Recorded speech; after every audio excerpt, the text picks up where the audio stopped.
Hello everyone and welcome back to Mr. Night Fear. I know many of you listen to these stories to help you fall asleep. So before you get settled in, I'd love for you to leave a comment letting me know where you're listening from. And if you're enjoying the episodes, don't forget to like and subscribe to the channel.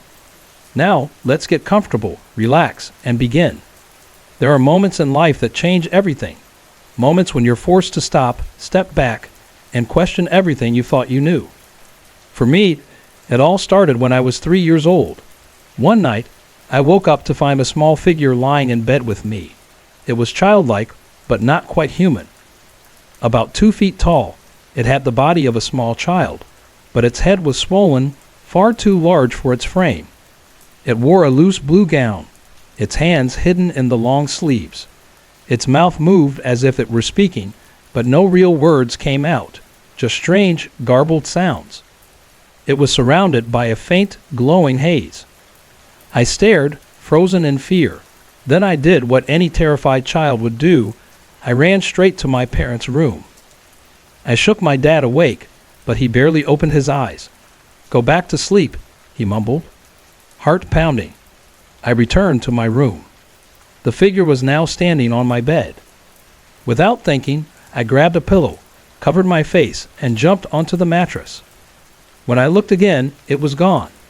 That was just the beginning. For the next 26 years, the figure would continue to appear. At first, it wasn't always terrifying, just unsettling.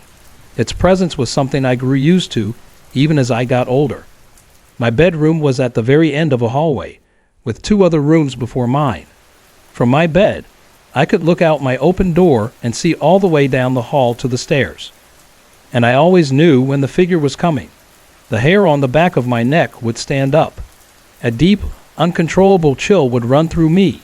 Then, without fail, I'd see it, either standing at the top of the stairs or coming around the landing, making its way toward my room. It never looked into the other rooms, never paid attention to anything else. Just me. I'd panic and slam my door shut, or worse, run straight to my parents' room and curl up on their floor like a frightened child, even as a teenager. Imagine waking up to find your 18-year-old son sleeping on the floor next to your bed. My parents and sister never really believed me. They thought I was imagining things. But the figure was real. I would see it in the living room too, watching me from the stairs as I stayed up late watching TV. It always appeared on the 3rd or 4th step, peering at me through the wooden railing before disappearing. Over time, it started changing. It lost its color, became more transparent. Then, everything escalated.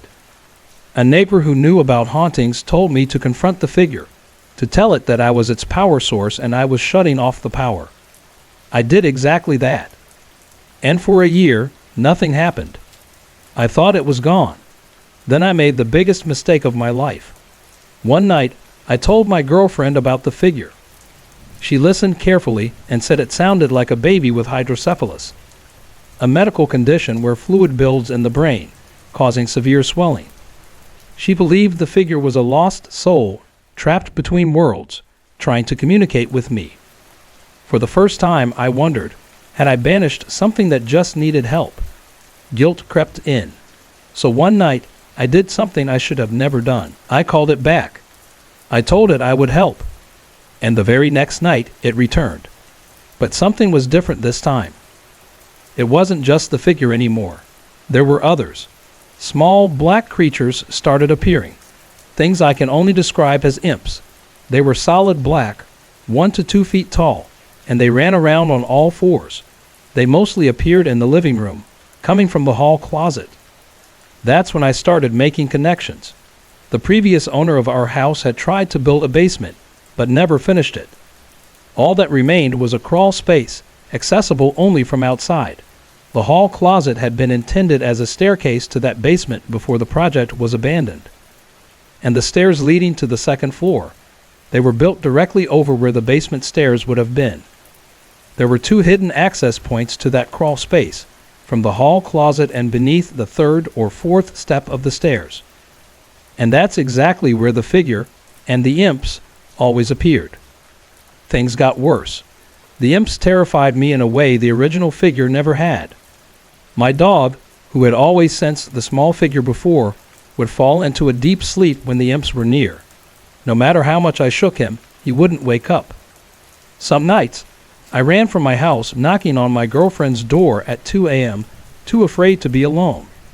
Other times, if I could get past them, I'd sprint to my parents' room and barricade myself inside, because even they wouldn't enter the bedrooms.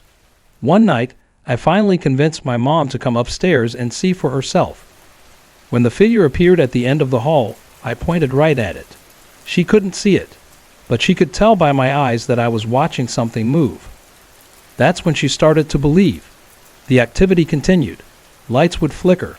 The TV would turn on by itself in the middle of the night. The figure kept fading, and I suspected the imps were helping it appear. Then, something new arrived. One night, I was standing in my room when a 7-foot-tall black figure appeared. It looked like smoke or liquid, shifting and swirling, but somehow solid at the same time. It wasn't alone. The room filled with imps. Then, a massive bearded face appeared on my wall, about 6 feet high and 4 feet wide, mumbling in a voice I couldn't understand. The original figure, the child, stood in the middle of it all. And for the first time, it looked sorry. I ran. I spent the night in my car, waiting for the sun to rise. That was the final straw. I knew if I didn't end this, it would only get worse. The next night I prepared. I prayed for protection. I had a Bible with me. At exactly 2 a.m., they appeared. The child, the imps, the black figure. I stood my ground. "You have no power here," I said. My voice was calm but firm. "I take away your power. You do not control me. You have no hold over this house." I walked right through them. The imps scattered. The black figure moved aside. I walked up the stairs. I never looked back. That was 2 years ago. I haven't seen them since. We placed a Bible on the stairs and a cross in the closet, locking their access points. But I can still feel something. It lingers. It waits. And sometimes, when the house is quiet, I still hear something moving in the crawl space.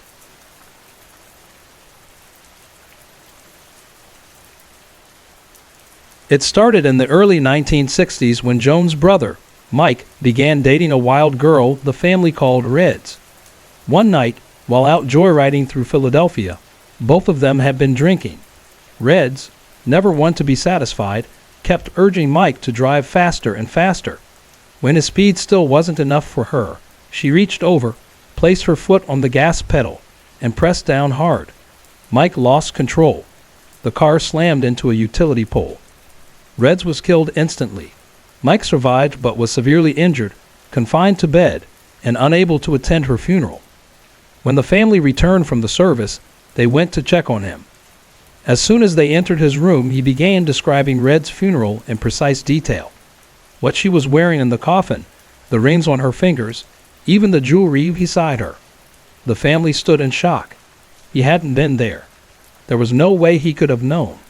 When they asked how he knew, his face paled. He told them Reds had just been there to visit him. Years later, Joan's son, Bobby, was preparing to leave for Vietnam. The night before his departure, Uncle Mike insisted on giving him something. A lucky coin that would protect him. He was adamant that Bobby have it. The next morning, as the family gathered at the airport, they waited for Mike to arrive, but he never showed. Bobby had to leave without the coin. When Joan and the family returned home, their neighbors ran up to them in a panic. They urged her to turn on the TV. The news showed a crime scene. Mike was lying dead in the street. He had been killed while attempting to rob a bank, trying to steal a collection of rare coins. Bobby was stationed near the front lines in Vietnam. One night, while on guard duty, he saw a figure approaching in the distance. He called out, demanding the person identify themselves. His hands gripped his weapon, but he hesitated. He had never fired at another person before. The figure came closer in an instant, and suddenly, Bobby recognized him. It was his Uncle Mike. He spoke just 2 words, "Turn around." Bobby spun just in time to see a North Vietnamese soldier lunging at him, bayonet raised. He fired his weapon, dropping the enemy soldier instantly. When he turned back around, Mike was gone. Afterward, Joan received letters from the men in Bobby's platoon. They wrote about things that didn't make sense. Mines that should have gone off but didn't, bullets that seemed to change direction, shells that veered away at the last second. All of these incidents had one thing in common. Bobby was always in danger when they happened. His uncle had failed to give him the lucky coin, so he was protecting him in other ways. Back home, Bobby's younger sisters had started sleeping in his room while he was away. One night, they both woke up screaming. The Raggedy Ann dolls Bobby had bought them before he left were sitting up in bed, laughing at them. After the war, Bobby returned home and took a job as a bus driver. One late night on his usual route, he felt something he hadn't felt since Vietnam. It was the unmistakable presence of his Uncle Mike. Then he heard his voice again, clear as ever. "Turn around." He did. A man was standing behind him, a knife raised, ready to strike. Bobby reacted instantly, overpowering the man and calling the police. His uncle had saved him once again. Years passed, but Uncle Mike's presence never completely faded. The day before this story was told, Joan's grandchildren were playing in what had once been Mike and Bobby's room. Suddenly, they came running downstairs, terrified. They said someone had been watching them while they played. Joan and her friend went upstairs to check. The room was ice cold. They searched but found no sign of an intruder. The girls pointed toward the closet, saying the presence had been coming from inside. Joan opened it to show them there was nothing there. To prove it, she even stepped inside herself. As she stood there, something caught her eye. A small hole in the ceiling above the closet door. She reached up and pulled out a box filled with old clothes and belongings. Among them were the Raggedy Ann dolls that had terrified her daughters decades before. For those who doubt, this isn't just a story. Joan was introduced through my mother at church. She later became our town's mayor. Bobby wasn't just a name in this tale. He was my football coach. These are real people, and these events are just as real.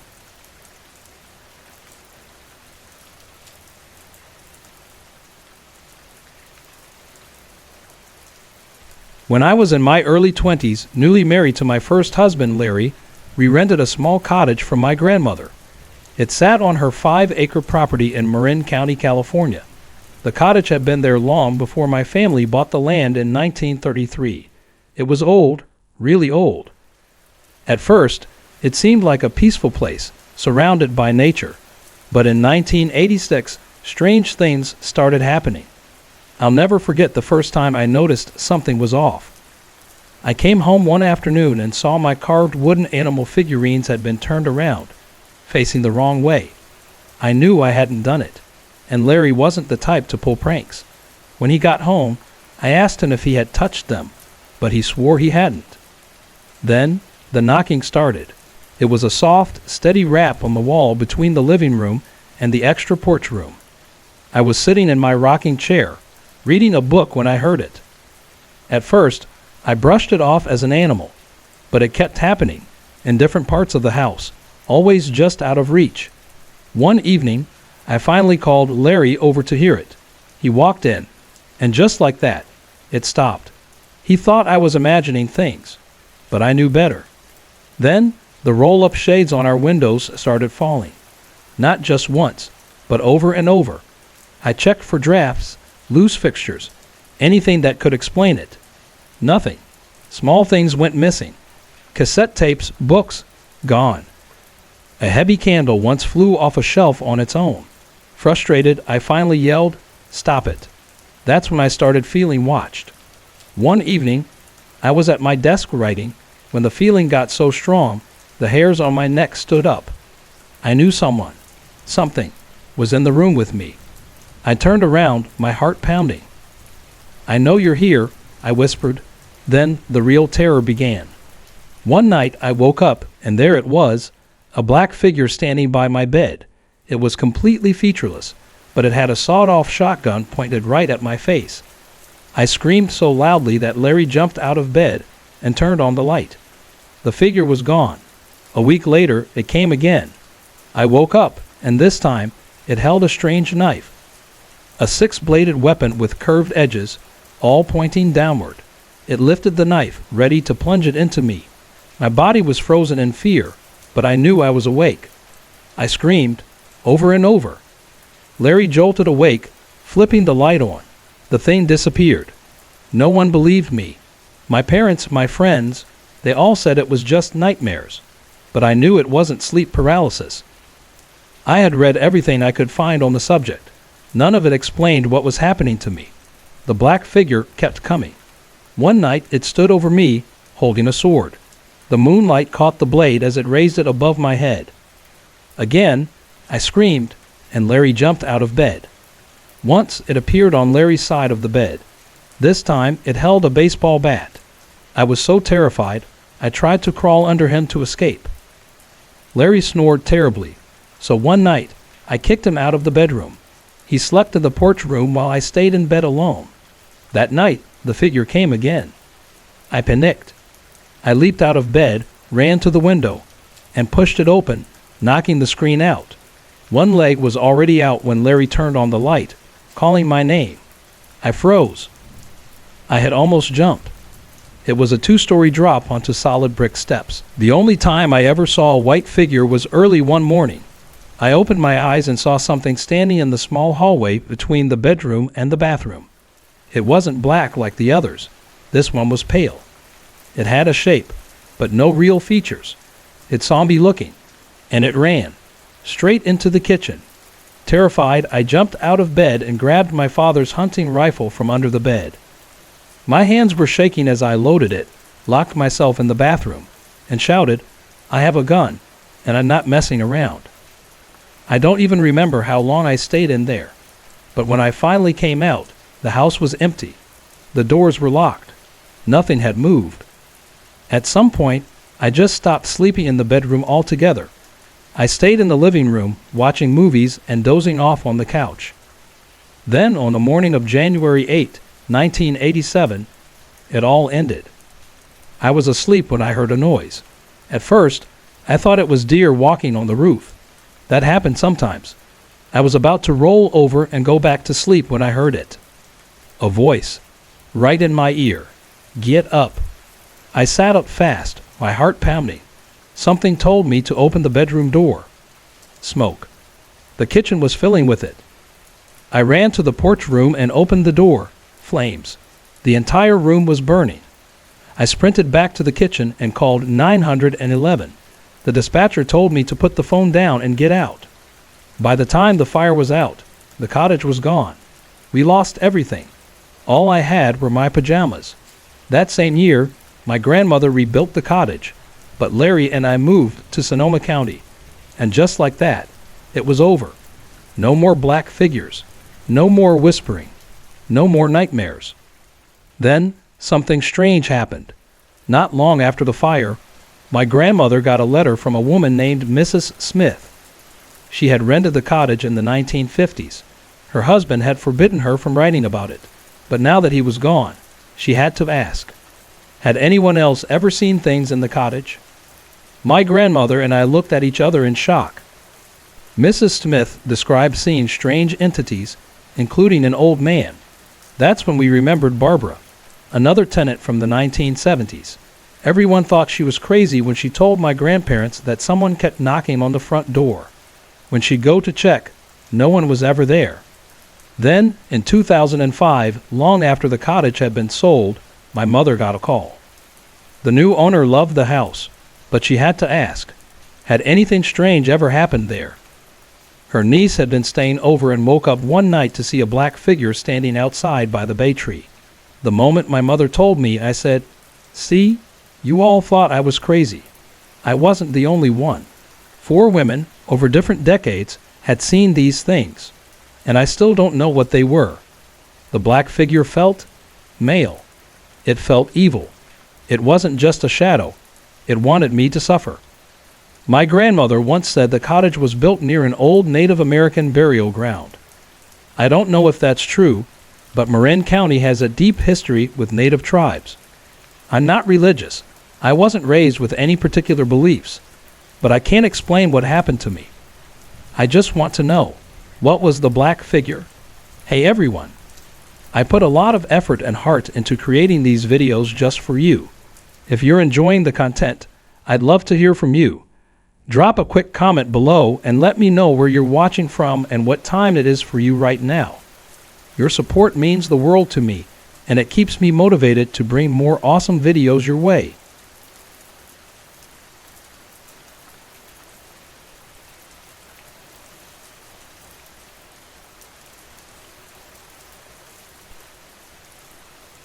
Some things refuse to stay buried, no matter how much time passes. A childhood friend of mine, someone I used to hang out with, became something else. I don't mean that figuratively. He changed. He got hooked on cocaine hydrochloride, started running the streets, and became nothing more than a cheap thug to feed his habit. The last I ever heard of him, he didn't last long in that life. In 1994, he and an associate held up a gas station. The police were waiting. A ricocheting bullet caught him in the neck. That was it. He was gone. At least, that's what I was told. 4 years later, in 1998, I was walking through a quiet residential district not far from my neighborhood. It was a cloudy Saturday morning, not the dead of night, not the kind of moment when people expect to see something unnatural. But I did. As I reached a corner, I glanced to my left, looking 1 or 2 blocks ahead. And there he was. He was riding a bicycle, just like he used to when we were kids. But what sent a jolt of ice through my veins was the way he shrieked my name. It wasn't just a call. It was a scream, a sound that felt like it came from somewhere else entirely. I stopped in my tracks.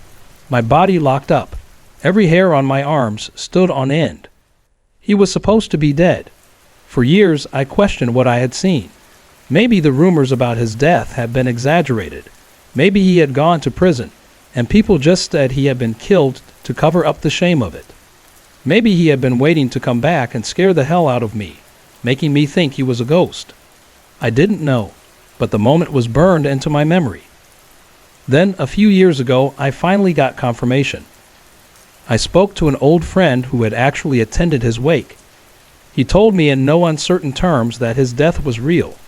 There was a body, a funeral, a coffin lowered into the ground. Even then, I wasn't satisfied. I needed proof. I asked around, found out where he was buried, and went to the cemetery. I walked into the office and requested to see the registry of 1994 interments. They handed me the book, and I carefully searched for his record. But when I flipped to the page where his name should have been, I found something unsettling. The page was missing. It had been torn out. Every other page in the book was perfectly intact, except the one that held his burial record. I don't know what that means. Maybe it was a coincidence. Maybe it was something else.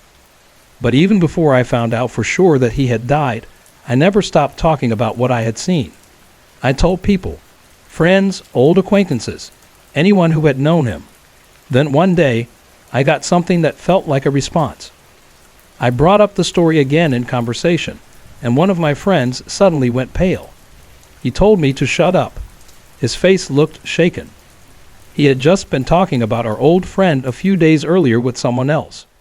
The moment they said his name, a few objects fell from a shelf for no reason. Nothing touched them. There was no breeze. No one had moved. They just fell. To this day, I still don't know what I saw that morning in 1998. But I know one thing for sure. He wasn't done with this world.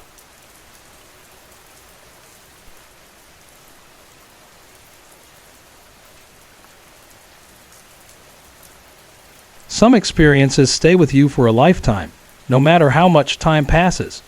Even at 76 years old, I can still remember what happened that night in 1966 like it was yesterday.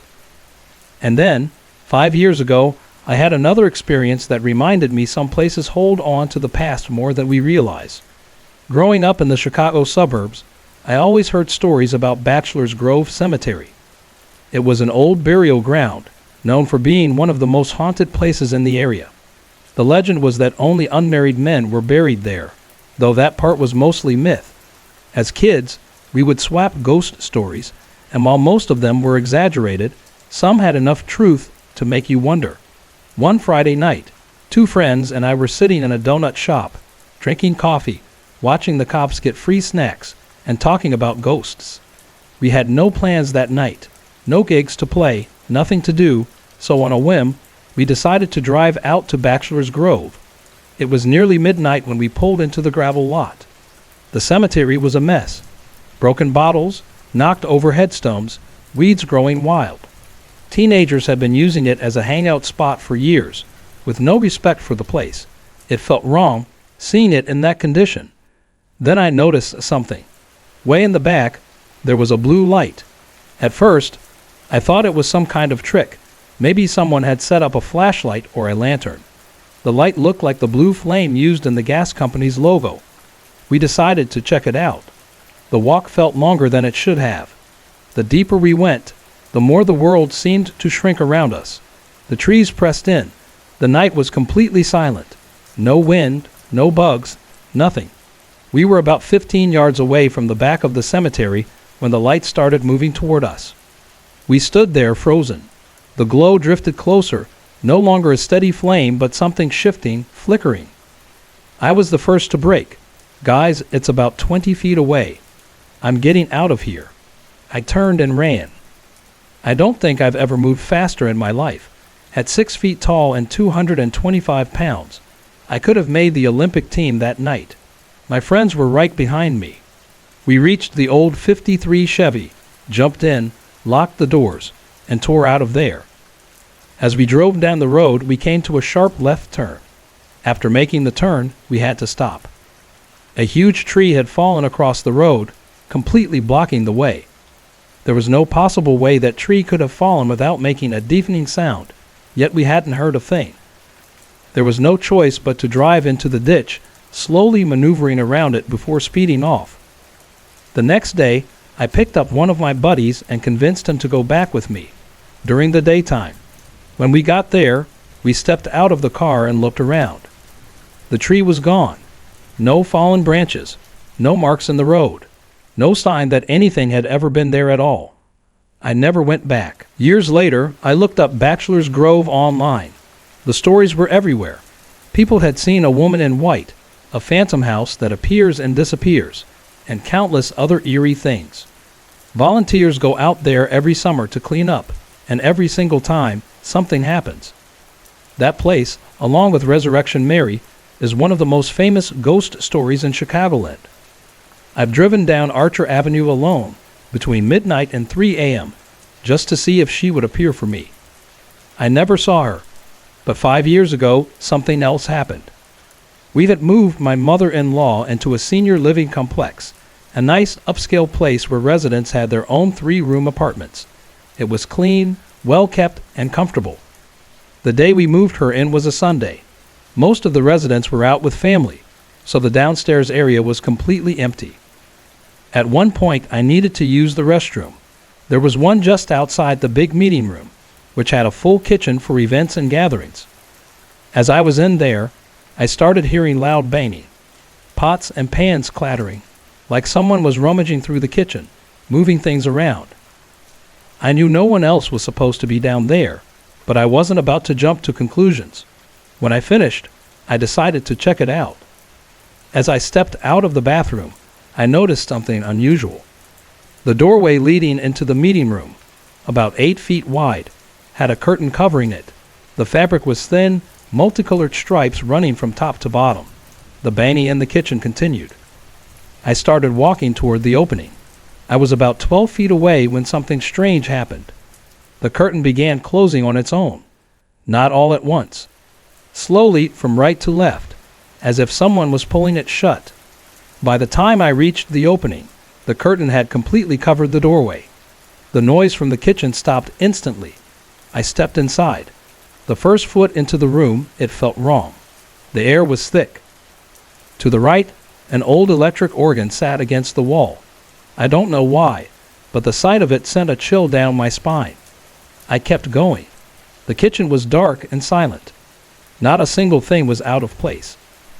I stood there for a moment, then spoke out loud. "If you're trying to scare me, you don't. Have a nice day." I turned and walked out. To this day, I tell my mother-in-law that her place is haunted. She just laughs and tells me I'm crazy. But I know what I heard. And I know what I saw. Sorry to interrupt. If you're enjoying the story, let me know in the comments and tell me where you're watching from. Don't forget to like and subscribe for more.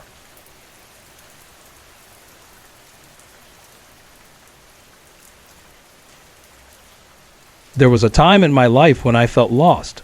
I wasn't sure what to do next, and I needed space to figure things out. That's when I moved in with my grandma. She lived in a quiet place, away from the chaos I had just left behind. After going through a difficult time, I needed stability, and my grandparents provided that. But there was one problem. I hated their house. It wasn't because it was old or ugly.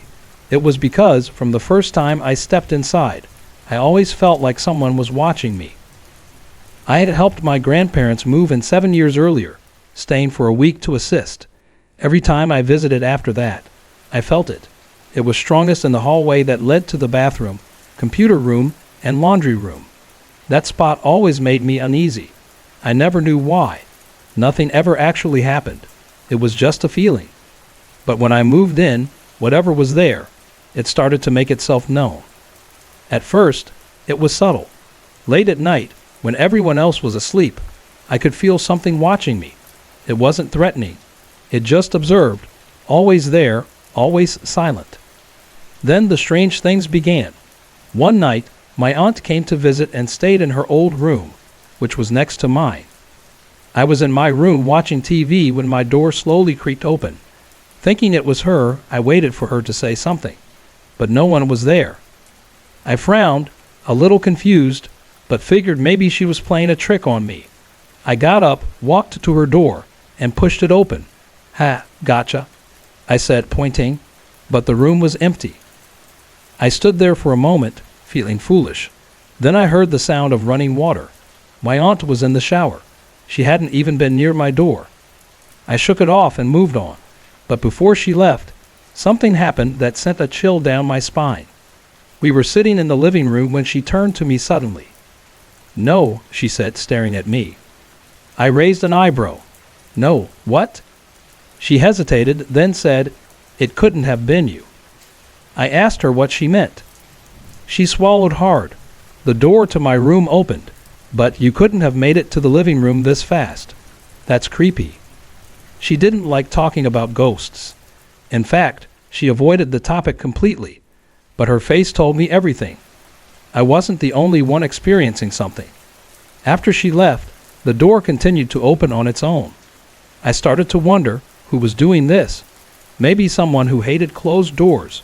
Maybe a parent, or maybe someone who didn't want to be alone. I asked my grandma about the previous owners. She told me the house belonged to an Italian family before them.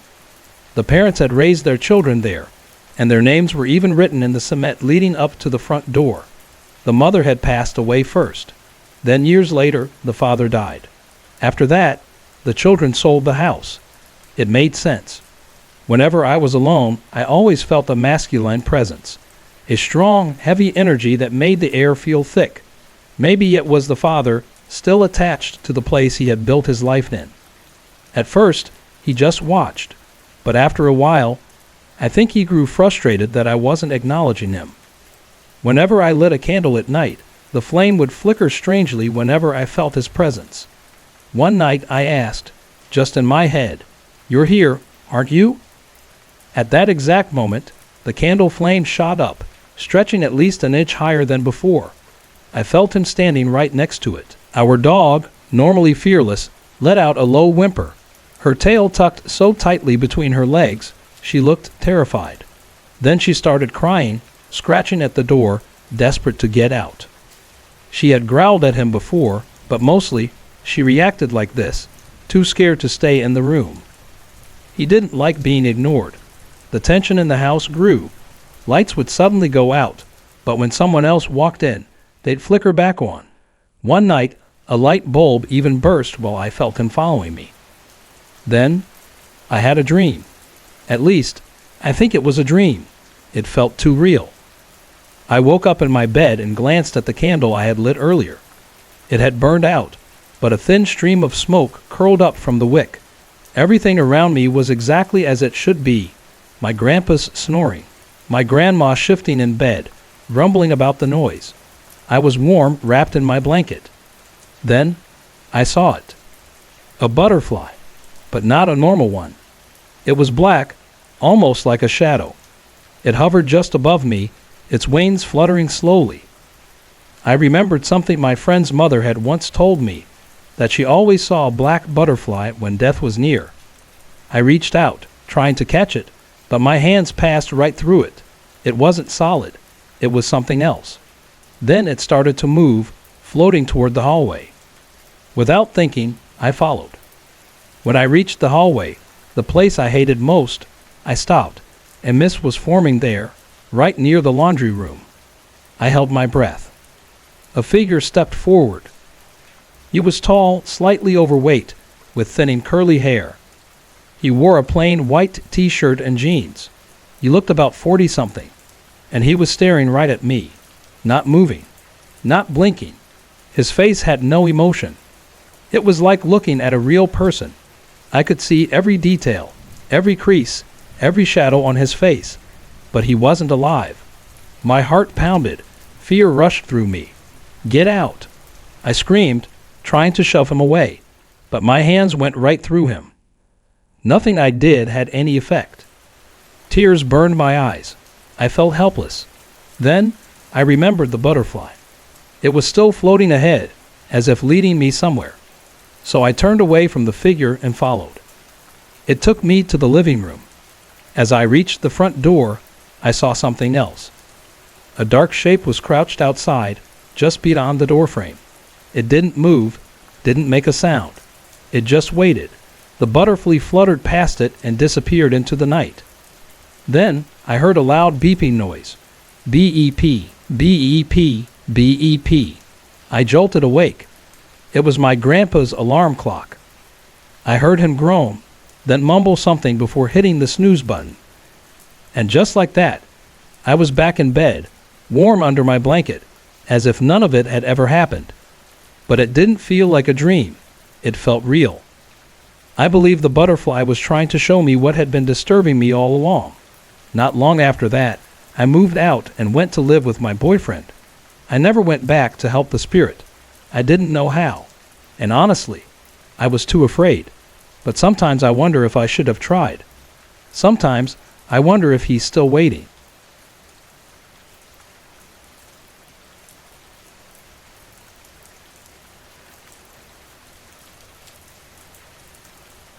Some places hold memories, not just from the people who live there, but from something else, something unseen. My parents' home is one of those places. Built in 1927, about 21 years after the city was founded, it's a modest colonial-style house, around 2,000 square feet, sitting on a 7,000 square foot lot. It has a few crawl spaces, all of which we found a little strange.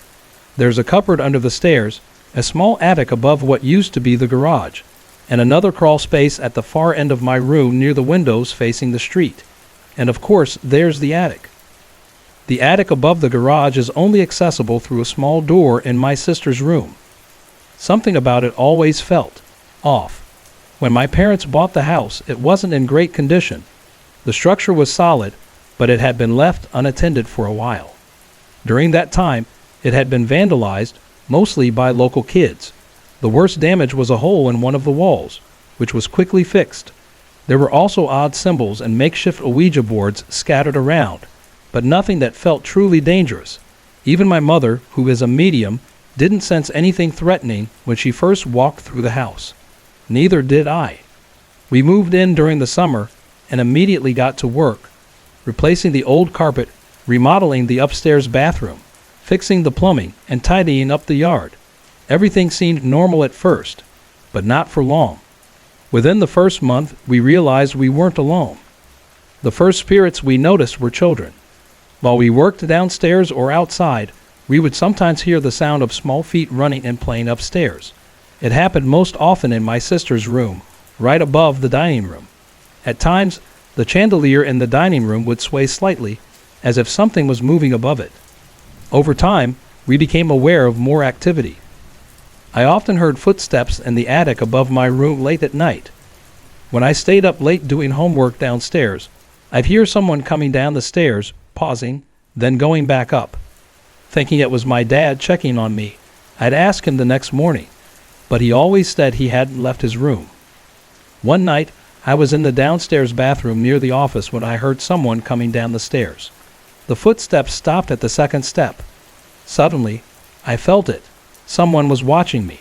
The feeling was so strong, I could almost sense their gaze. I didn't think it was my father, so I hurried out of the bathroom. When I checked, the stairs were empty, and my parents' bedroom door was still shut. We hadn't lived in the house long when one of the previous owners stopped by. She had lived there for 30 years, though another family had briefly owned it before us. She told my mother she had sold the house due to personal reasons, but had planned to buy it back when it went back on the market. Then she mentions something strange. Her husband had died of liver failure in the hospital, but before he passed, he had desperately wanted to come home. He never got the chance. And then, even more unsettling, she told us that one of her sons had lived in the attic. That detail sent a shiver through me. The spirit that often stood at the top of the stairs had always felt possessive, like the house belonged to it. I had already heard footsteps in the attic, and when my father went up there once, he found it unbearably hot, mostly filled with pipes and wooden beams. We could only wonder, had her son really lived up there? And if so, why? One weekend night, I stayed up late, sitting in bed, quietly praying as I sometimes did. I wasn't reading from the Bible, just speaking to God, the angels, and those I had lost. As I sat there, I suddenly heard something. Labored, raspy breathing. It came from my closet. I stopped breathing for a moment to make sure it wasn't just me, but the sound continued. A chill ran through me, but I steadied myself. I softly asked the spirit to leave me alone, and just like that, it stopped. Not long after that, I was lying in bed when I heard footsteps pacing outside my door, back and forth, from my room to my sister's room. At each door, the steps would pause for a few seconds before continuing. I waited for a while before deciding I needed to check. When I opened my door, there was no one there. Toward the end of my junior year, my appendix burst. I spent a few weeks in the hospital, in and out. After my final surgery, I was supposed to stay home and rest, but I insisted on going back to school. That first day back, I sat at my desk, waiting for class to begin. As I leaned back in my chair, I heard a soft voice. It whispered my name. It was a gentle, unfamiliar voice. I looked around. No one was near me, but in my mind, I suddenly saw an image. A girl, maybe in her early teens. She had red hair, blue eyes, and looked calm, almost kind. Later, I told my sister about it. She was sensitive to these things too, but I didn't describe the girl. I only told her what had happened. She listened, then said she had heard the same voice before. And when I asked her if she had seen anything, she described the exact same girl.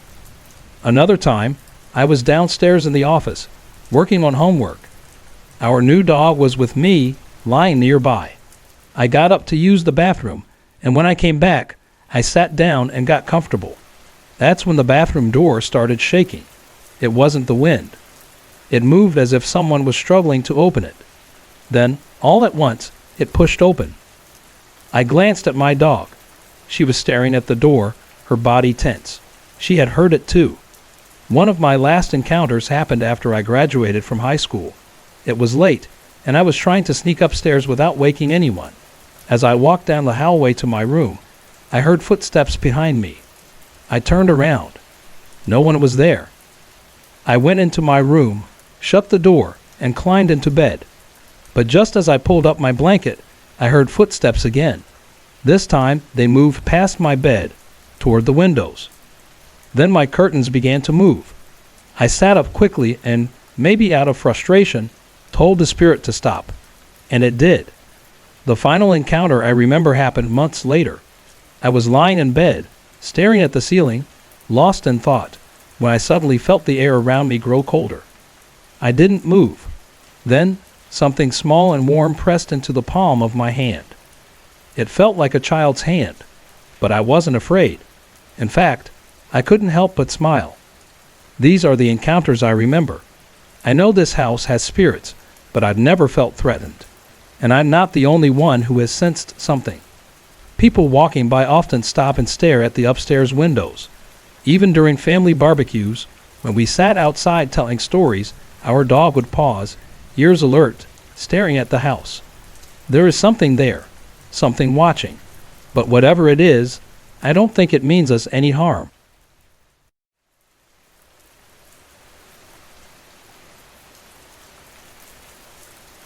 It all began when I was 4 years old, living in Colorado. I used to have this strange feeling whenever I went down to the basement, like something was watching me or following me. Even though there were 3 bedrooms and a storage room down there, I could never shake the unease. I remember mornings when I'd wake up and head outside to play. I'd often glance up at my older brother's window and see a man staring at me. His eyes were dark. His face looked tired, with dark circles under his eyes. His hair was long and stringy, and his skin looked dirty, almost like it had been stained. His face was long, like someone of native descent. Even now, his face is so clear in my mind, it's like it's burned into my memory. One day, I got locked in the basement. I was sitting on the top stair next to the door when I looked up and saw a dark, cloud-like shape moving toward me. Its eyes were focused on me, and it felt like it was getting closer. Just as it reached me, I screamed, and my dad heard me. He quickly unlocked the door and let me out. I was about 9 years old when my parents decided to move to California so my dad wouldn't have to travel so much for work. We ended up in Fresno, and I was glad to leave that creepy man behind. At least, I thought I was. For several years, nothing much happened. But I still saw things, sometimes animals that weren't really there, or flashes of white in the corner of my eyes, like a person walking by. It wasn't until I turned 18 that things really picked up. I had moved out on my own, living in a small 3-bedroom apartment with my dog. At first, everything seemed fine, but then little things started happening. I'd come home from work, and the garage light would be on, or the PlayStation would be running. I knew for sure I hadn't turned them on before leaving. My dog, who would never go into the room across from my bedroom, would only go in if I followed her. She'd just stare at the door and refuse to move. Then one night I woke up with my nightlight on, and I saw a little girl standing next to my bed, just staring at me. She was so still, her face blank, no emotion at all. I closed my eyes twice and counted to 10 both times, but when I opened them, she was gone. Things got weirder after I met my husband. We were living in those same apartments when we were playing cards one evening. Suddenly, we heard something fall from the closet. We rushed to check, and to our shock, my golf shoes, still in their box, had been thrown across the room, landing by the side of the bed. Pictures would fall off the walls in the middle of the night. One time, my husband and I tried to say a blessing together to clear the apartment. But as soon as I began, I couldn't speak. It was like something wouldn't let me. I told my husband to bless the place while I was at work the next day. When I came home, things seemed a little calmer, but it didn't last long. Our youngest son started hearing a baby cry, even though none of the neighbors had children, and things still kept falling from the closet. Eventually, we moved into a house. I remember trying to close the laundry room door one day, and at first, I thought my husband was playing a joke, holding the door so I couldn't close it. But when I looked again, he was on the couch, watching a baseball game. I finally managed to close the door, but when I told him about it, he decided to confront whatever it was. He told it to leave us alone and challenge him instead. From that point on, I began seeing orbs, strange lights, flying across the room, coming right toward my head. I've seen them at least 10 times, and each time it left me unsettled. I'll never forget the times I've seen and heard things, and I won't ask what they want. I've had my share of eerie experiences, and honestly, that's enough for me. I still can't go near a basement or a cellar. I can't sleep in the dark unless my husband is there next to me. And even now, when I'm home alone, I feel that uneasy, watchful presence, like something's there, just out of sight. These things have been with me since I was 4, and they still linger today, seeing shadows, hearing whispers, and sometimes seeing a dark figure standing by my bed or next to my husband.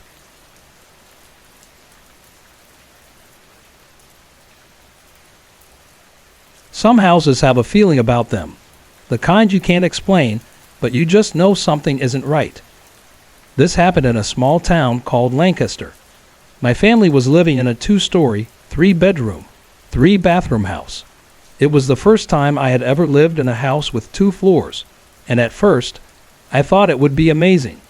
But from the moment we stepped inside, something felt off. My cousin and I went exploring, checking out every room. As we walked around, I could feel something in every space, a heavy presence hanging in the air. But the master bedroom, it was different. That room felt the worst. While my cousin wandered off, I found myself standing in the bathroom attached to the master bedroom, and I felt it. I wasn't alone.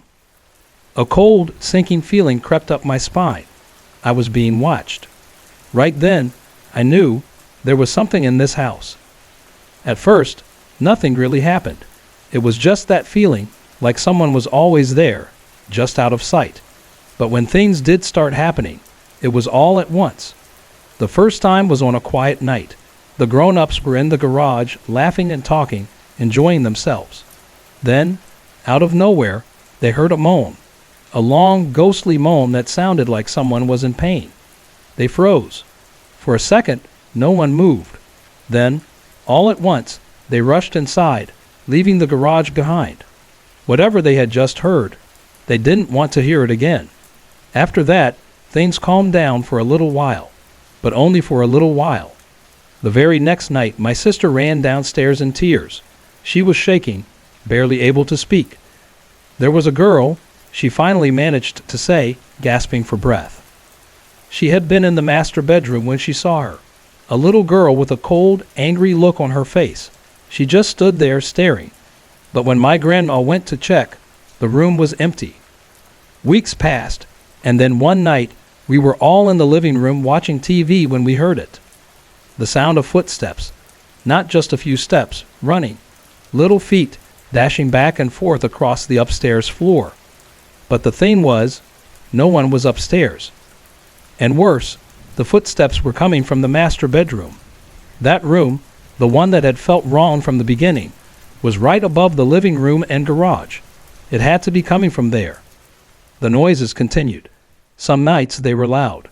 Other nights they were barely there, like a whisper of movement, but they never stopped. Then something strange happened to me. One afternoon, I came home from school, dropped my bag in my room, and was about to sit down when I heard it.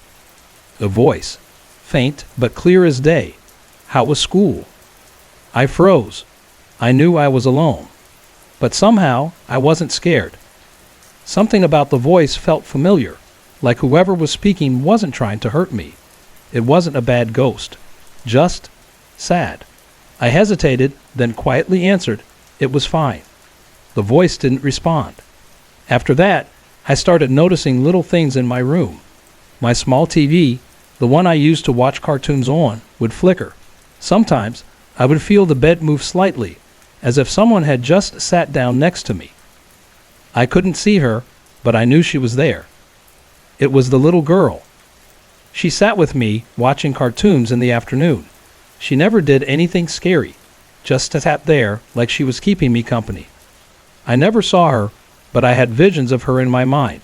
She was small, maybe 5 or 6 years old, with blonde hair tied into 2 spiral ponytails.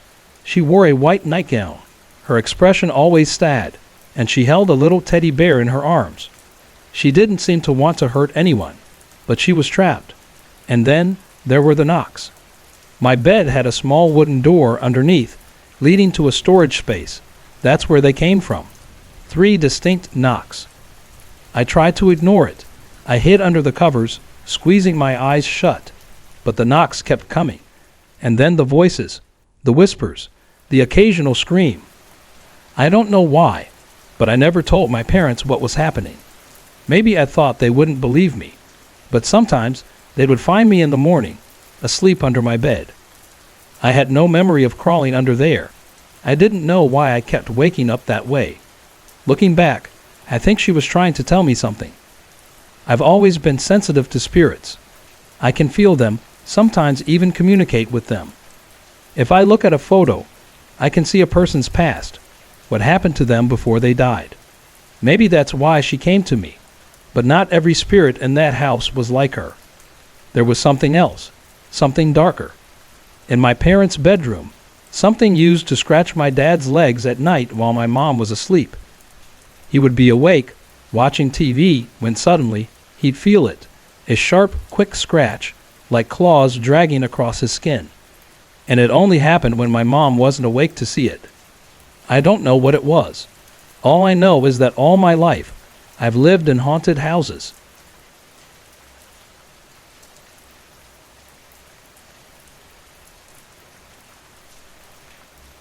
Some places have history, not just in their walls, but in the spirits that never seem to leave. This happened back in 1971 when I was a teenager working for my mom in our small hometown of Big Bear Lake, California. It was an old mining town tucked away in the San Bernardino Mountains, a place where tourists came year-round, but life still felt simple. No stoplights, no major fast food joints until just the year before. And of course, we had our ghost stories. One of the most well-known spirits in town was George, the resident ghost of the captain's Anchorage restaurant and bar. Back then, though, it was called Stein and Sirloin, and my mom was the manager. Now my mom, she wasn't easily rattled. Ghosts didn't scare her, not even a little. If anything, she treated them like she treated everyone else. If you got in her way, you'd regret it. My little sister, Sheila, and I worked there too, bussing tables, washing dishes, and cleaning up after closing. We had heard all the stories. We had even experienced a few things ourselves. The old harpsichord upstairs playing by itself, the dumbwaiter running even when the power was out, chairs moving when no one was looking. But one night we saw something we would never forget. It was late, long after closing.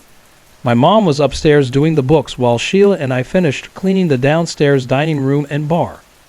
We had gone through our usual routine, refilling salt and peppered shakers, collecting the candles, wiping down the bar and tables. The last thing we always did was put the chairs up on the tables and the bar stools on the bar, so the cleaning crew could do the floors in the morning. With the last chair in place, we tossed our rags in the laundry bin and headed upstairs to let Mom know we were ready to go home. At the bottom of the staircase, you could see directly into the bar and dining area. We were about halfway up the stairs when we saw Mom coming down, so we turned around and followed her back down. That's when we stopped. Right there on the lower landing, Sheila and I froze, mouths open, hearts pounding, because in the few seconds it had taken us to walk up and turn back around, when no one else was in the building. Every single chair and bar stool had been put back on the floor. The candles were back on the tables, exactly where they had been before we cleaned up. It was impossible. Sheila and I turned to Mom, eyes wide. "Mom, what's going on?" She didn't look scared. She didn't even look surprised. Instead, she rolled her eyes like she was dealing with a stubborn child and let out an exhausted sigh. Then she scolded the ghost. "George, I can't put up with your nonsense tonight," she snapped, hands on her hips. "You need to choose your battles better, mister." She marched forward and started putting the chairs back up, shaking her head the whole time. Sheila and I followed her lead, still trying to process what we were seeing. "George, I've already talked to you about this," she continued, her voice firm. "If you want to keep hanging around, you need to learn not to pull this when we're this tired." She pushed a stool back onto the bar. "Don't push me, George. I mean it." And just like that, we reset the whole room again. When we left for the night, Mom stopped by the dishwasher's place to warn him about what had happened. She told him if there was a mess in the morning, he should call her, and she'd make sure it never happened again. But there was no mess. Apparently, George knew when my mom was serious. To this day, I swear George had a crush on her. I don't know how I know that. I just do.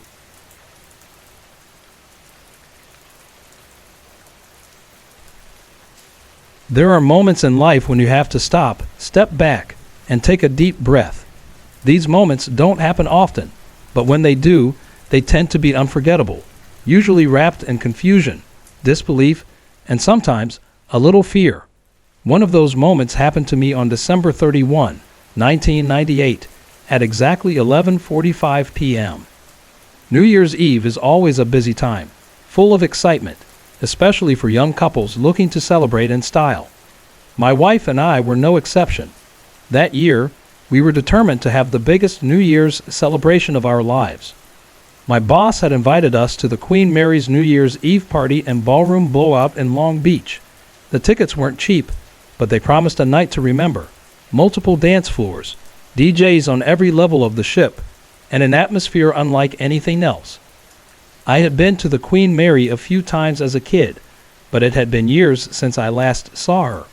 My wife, who had lived in Los Angeles her whole life, had never been, and she was thrilled, especially since, even at 2 months pregnant with our first child, she was still ready to celebrate. We had a lot to do before the big night: shopping, haircuts, picking out the perfect outfits. It felt like we were preparing for something truly special. And for me, there was one extra detail I had been waiting years for: the cigar. Back then, cigars were making a comeback. People were rediscovering the pleasure of a good, hand-rolled smoke, and I was one of them. My grandfather and father were both cigar lovers, and they had passed that appreciation down to me. I knew everything: where they were made, the climate needed for the best tobacco, the rolling techniques, the different shapes and sizes, even the right way to light one. A few years earlier, I had been given a Cuban Hoyo de Monterrey, a rare gift. I had saved it for a special occasion, and what better moment than New Year's Eve on the Queen Mary? My wife wasn't a big fan of cigars, but she tolerated this one indulgence, as long as I kept it in moderation and never smoked in the house. I packed all my cigar essentials into the pocket of my new blazer, and we headed out the door. When we arrived, we were blown away by how packed it was. Parking was a nightmare, but we eventually squeezed into a spot near the pier. Inside, the ship was stunning, decorated to perfection, with professional touches everywhere. It was clear they had gone all out for this event. We found my boss and his date at one of the bars near the first dance floor. I ordered a scotch on the rocks and a juice for my wife, one of the many perks of being married to someone who doesn't drink. A built-in designated driver. After socializing for a while, we hit the dance floors, making our way through different rooms, taking in the music and energy.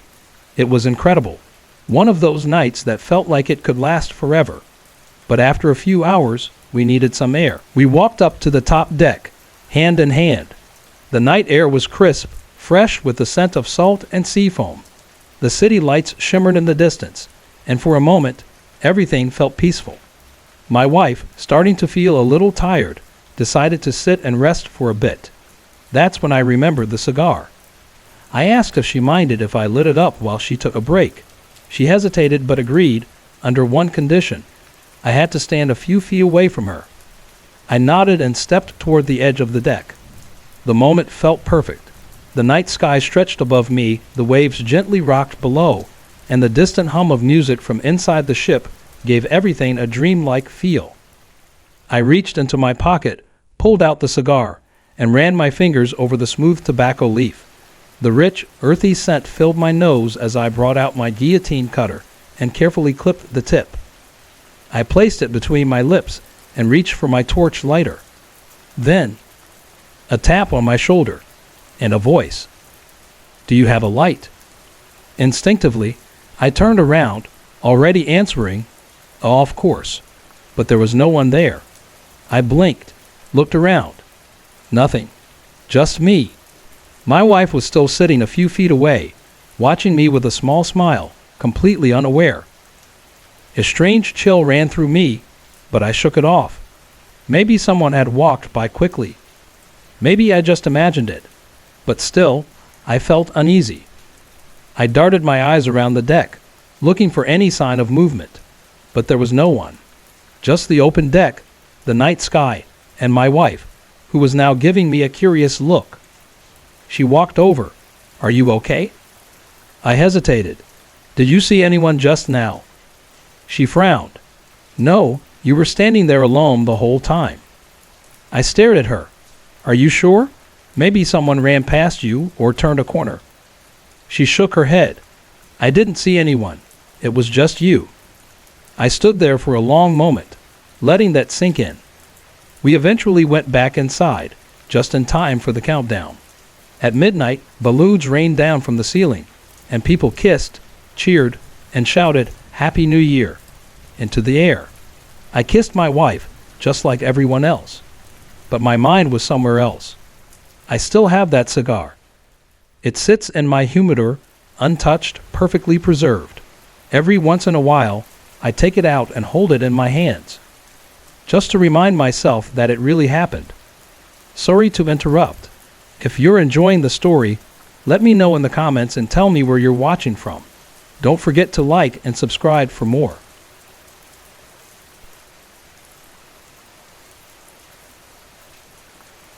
When I was about 9 or 10, my mother, my sister, and I lived in an old 2-story brick house. We rented the bottom half, while an older woman lived upstairs. After some time, she moved out to live with her daughter, and my mother decided to rent the upstairs as well. My sister and I were thrilled. We would each have our own rooms. My sister got what had once been the living room of the upstairs apartment, while I took the actual bedroom. It was a beautiful room, decorated with floral wallpaper, soft and feminine. Across from the door, another doorway led into a small space with slanted ceilings, nestled in the gable of the house. It had a tiny window that barely let in any light. At the far end of that little room was a small door leading to a section of the attic. At first, I was excited. Having my own room again felt like a return to normal. We had moved around a lot, and I was used to having my own space. But something about that small room unsettled me. For some reason, I called it the nursery, though there was nothing about it that suggested it had ever been used as one. It was always freezing in there, no matter the season. At first, I moved my desk into the little room, thinking it would be a nice, quiet space to read or draw. But after a month, I moved it back. The cold wasn't just physical, it felt deeper, like something unseen pressing in. I hated the door leading to the attic. Even though it had a sturdy latch, I often found it open in the morning. I started propping things against it, but sometimes, no matter what I did, I would wake up to find it ajar. One night, I woke up and thought my mother was in the room. My bed faced the small room's doorway, and standing just at my feet was the shape of an adult figure. It was entirely black, a shadow within the dark, yet somehow solid. I couldn't see any features, only the outline of a person standing there. I pulled the covers over my head and tried to convince myself I was imagining things. Another time, I had been sick and was half asleep when I saw it again. The same shadowy figure stood at the foot of my bed. But this time, I had the distinct feeling that I had called out for my mother in my mind, and it had come instead. I sat up slightly, trying to convince myself it was just a trick of the streetlight filtering in through the window. But the figure didn't move. It wasn't a shifting shadow from outside. It was standing there, watching me. Panic surged through me, and I screamed for my mom. The figure suddenly rushed across the room, moving faster than anything human, heading straight for the door that led into the hallway. As it passed through a sliver of light from outside, I saw it clearly. It wasn't just a shadow. It was solid. A black, shrouded shape, disappearing through the door as if the wall wasn't there. I got the overwhelming sense that it was a woman, not angry, not threatening, but sad. I never told my mother what I had seen. I didn't think she would believe me. A few months later, we moved back downstairs because my mom could no longer afford to rent the entire house. A year after that, we moved again. That house, though, held more than just that shadowy figure. There were hollow spots in the walls where strange noises would sometimes echo. The basement had multiple rooms, including an old coal room and a strange windowless space that reminded me of a meat locker. I refused to step inside it. Every time I passed, I felt something wrong in there, something watching. Once, I even thought I saw a large grinning face peering out from the darkness, but I convinced myself it was just my imagination. Years passed, and I never spoke about that house. Then about 2 years ago, I was having a casual conversation with my mom about ghosts and those strange moments when you think you see someone out of the corner of your eye. I asked her if she had ever experienced anything like that. She immediately shook her head. "No, never," she said. I let the conversation drop, but a few minutes later, she brought it up again. Actually, she said, "Remember that brick house on Shawano? When you girls were sleeping upstairs, I went up there one day while you were at school to pick up laundry. I was standing near your closet, looking out the window, when I suddenly got the strangest feeling. It was like someone was there, just watching me. And then, out of the corner of my eye, I saw a woman standing there. But when I turned my head, she was gone. It was near that little cold room at the front of the house. Remember that room?" I stared at her, stunned. I had never told her about what I had seen. We had lived in 15 different houses growing up, and yet, out of all of them, she had chosen to mention that one. It wasn't just my imagination. It wasn't just a child's fear of the dark. Something had been there.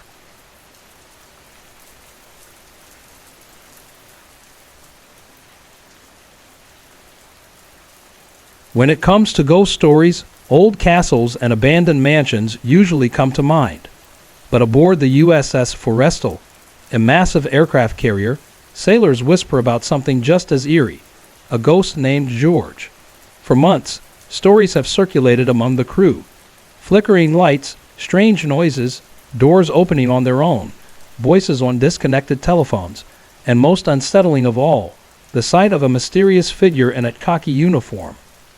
Some sailors claim to have seen him vanish right before their eyes.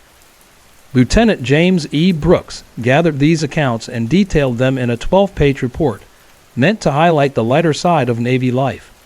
But for those who have encountered George, it's anything but amusing. Deep below the ship, in the storage areas beneath the waterline, George is said to linger. One of these spaces was once a morgue, which only adds to the unease. Petty Officer Daniel Balboa, who oversees the officers' mess, admits that some sailors refuse to go down there alone. Even their former chief petty officer, before being transferred, wouldn't step foot in those areas at all. Balboa himself hasn't seen George, but he's heard things that are hard to explain. One night, while taking inventory, he heard the sound of heavy deck grating being picked up and dropped. Every time he turned around, there was nothing there. But the moment he turned back to his work, the noise would start again. Then there were the freezers. While checking temperatures, Balboa found the doors he had just shut were mysteriously open again. The problem? Those doors lock automatically, and the only way to open them from the outside is with a key. He had the only key. That, he admitted, nearly convinced him that something was truly there. Speculation about George's identity varies. Some believe he was a chief petty officer killed in the tragic 1967 flight deck fire in the Gulf of Tonkin, which claimed the lives of 137 sailors. Others say he was a pilot whose body was once stored on board. Petty Officer James Hillard believes he saw him. One night, after hearing odd footsteps, he followed a khaki-clad figure into a compartment. But when he entered, no one was there. He was certain that's where the figure had gone. Mess specialist Gary Weitz had a similar experience. He watched a man in khakis descend a ladder leading to pump room No. 1. There was no other way out, yet the figure never emerged. Then there was the phone. Hillard recalls a time when he was moving supplies and heard a phone ringing. A phone that had been disconnected. He hesitated but answered it anyway. A faint voice on the other end pleaded, "Help, help, I'm on the 6th deck." Rumors spread quickly. Some sailors whispered that a crew member had died down there. Hillard never forgot that moment. And even now, he refuses to go to that part of the ship alone. If he has to, he moves quickly, never lingering longer than necessary. Not everyone is convinced. Senior Chief Petty Officer James Williams believes it's just the mind playing tricks. He doesn't consider himself superstitious, but even he admits that when he's alone in those spaces, the air feels different. The unease creeps in, and whether it's real or imagined, he finds himself wanting to get out. Ghost or not, George remains part of the ship's legend, and for those who have seen him, felt his presence, or heard his voice through a phone that shouldn't ring, there's little doubt something is still lingering aboard the USS Forrestal.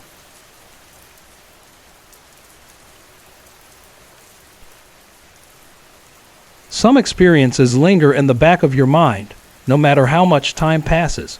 They don't always come with explanations, but they leave behind a sense that there's more to the world than what we see.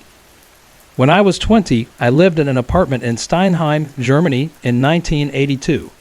Not long after moving in, I started noticing something strange. Out of the corner of my eye, I would see an old man in a suit standing in the room. But whenever I turned to look directly at him, he was gone.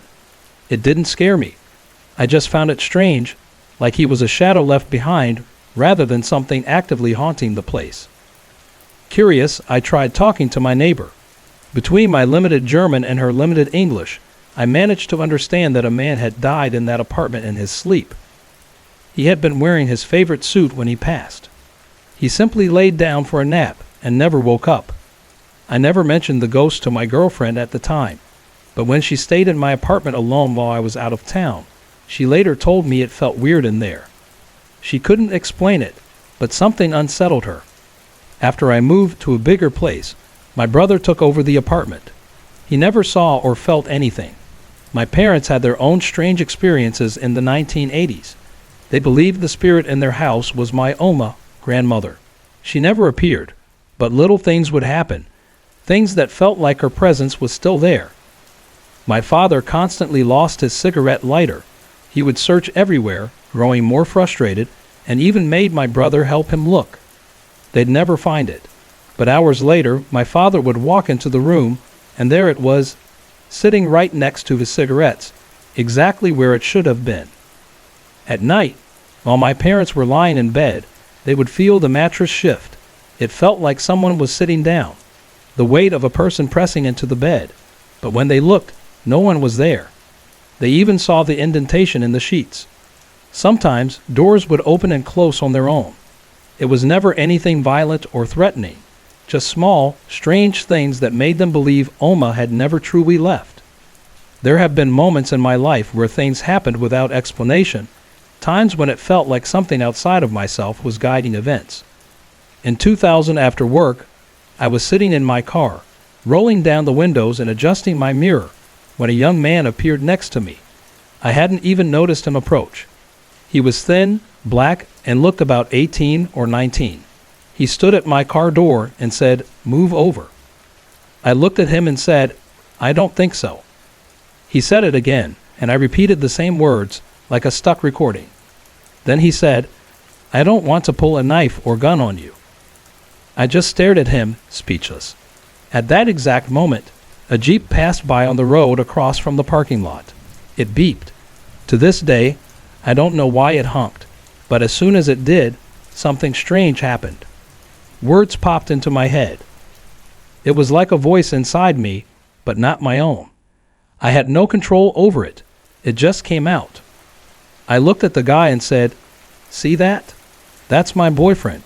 He's meeting me so I can follow him to the restaurant where we're going out to eat." The second I said it, the guy backed up. I shut the car door, and before I drove off, he asked if I had a cigarette. I just looked at him and said, "I don't smoke," and then I was gone. To this day, I have no idea why those words entered my head. It wasn't a lie I had planned to tell. It just came to me in that moment, like something, or someone, wanted me to say it. Maybe it saved my life. The second time something like that happened was before foot surgery for a dislocated hammer toe. I was lying in the pre-op room, about to be put under, when I heard a voice inside my head. "Don't do it." It was clear, firm, like a warning. I ignored it. After the surgery, my bad back got worse. I developed herniated and bulging discs that I hadn't had before. The doctor never sent me to physical therapy, so my recovery took too long, and I never walked the same way again. Looking back, I wish I had listened. Maybe there's something out there that tries to warn us, to protect us, to nudge us in the right direction. Maybe I was just lucky, but I'll never forget those moments.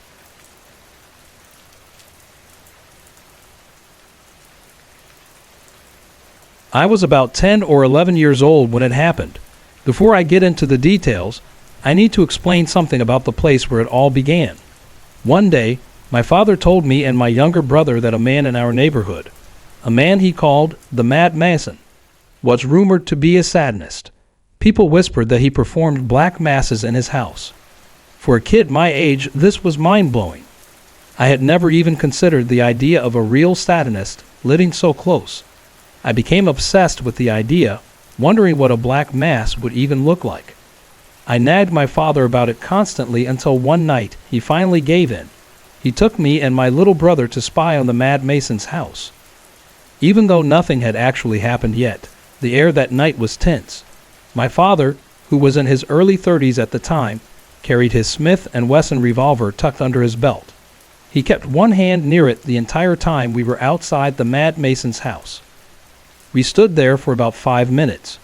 Nothing happened, but even without any proof, I felt something was off. Fast forward 1 or 2 years later. I was playing in the street with my brother and some of his friends. My father's dog was with us, roaming freely but behaving well. Then, without warning, it was like something took hold of him. The dog suddenly bolted. I had never seen him move like that before. He sprinted into the road, faster than I even thought he was capable of running. He ignored my calls, running about 30 yards before turning the corner at full speed. I ran after him, but no matter how fast I moved, I couldn't catch up. He reached the next corner and turned again, running another full block. The entire time, he didn't hesitate, didn't look back, as if something was pulling him forward. When I finally caught up, I found him completely still, standing in the middle of the road. He wasn't panting or excited. He just stood there, staring straight at me. I grabbed him and lifted him into my arms, ready to take him back home. Then I turned around, and I saw it. I was standing right in front of the Mad Mason's house. One of the first floor windows caught my attention. Something wasn't right. And then I saw the arm. It was floating in the air, outside the house, with no body attached to it. The blinds of the window were closed, but the arm wasn't coming from inside. It wasn't sticking out through the blinds. It was floating in the empty space just outside the house. In its hand, it held a feather duster, and it was moving, mechanically, dusting the same spot on the blinds over and over again. It wasn't doing this in any intelligent way. The movement was stiff, robotic, like a wind-up toy stuck in a loop. It didn't hesitate, didn't adjust its motion, just mindlessly repeated the same action over and over. I could only watch for a few seconds before the horror fully hit me. Then I looked away. I turned around and walked away fast, carrying the dog in my arms. For years, I couldn't explain what I had seen. Then, in the early days of the internet, before it was mainstream, I was already using a modem to connect to bulletin board systems, BBS. I used to download all kinds of text files, and some of them came from satanist hacker groups. One day, I found a file called servitor.txt.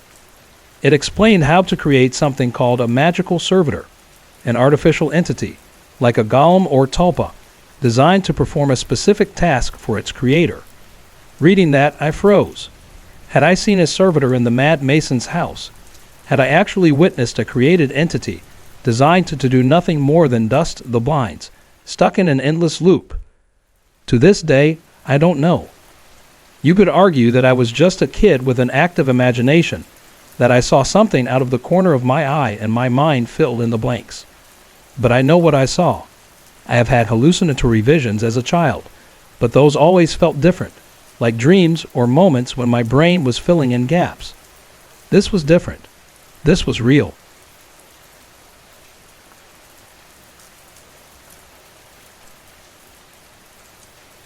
There are things that happen in life that make you question everything you thought you knew.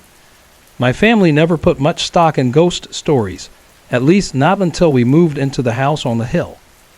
It wasn't old, built in the 1950s, sitting on 180 acres of land, surrounded by trees, a peaceful, secluded place. But lately, for reasons we still don't understand, strange things have started happening. It began with Monica, my youngest sister. One afternoon, she was practicing the piano. struggling with a difficult piece, when she suddenly heard a voice behind her. "Come on, Monica. You can do it. Keep trying." She froze. Slowly, she turned around. Sitting in a lounge chair, watching her, was a frail old woman dressed in black. Monica screamed, bolting out of the room to get our parents, but when they returned with her, the woman was gone. A week later, Monica was taking a shower in Mom's bathroom. She wiped the steam off the mirror and looked up, and there she was again. The same woman, her large face staring back at Monica from the mirror. This time, Monica didn't just scream. She ran naked out of the bathroom, straight into a room full of my parents' friends. That's when I knew she wasn't lying. Monica would never humiliate herself like that unless she was absolutely terrified. We tried to rationalize it. Maybe Monica had an overactive imagination. Maybe she was just seeing things. Then came Thanksgiving. We were sitting at the dining table, heads bowed in prayer, when the china cabinets began to shake. Not just rattle, shake violently. Every dish, every piece of glassware trembled as if the entire dining room was caught in a sudden earthquake. We all just sat there, stunned, watching it happen. Then, as suddenly as it started, it stopped. We ate dinner in silence. During Christmas, we decided to hypnotize Monica, just for fun. It was supposed to be harmless, just something to laugh about afterward. At first, it seemed normal. She started counting.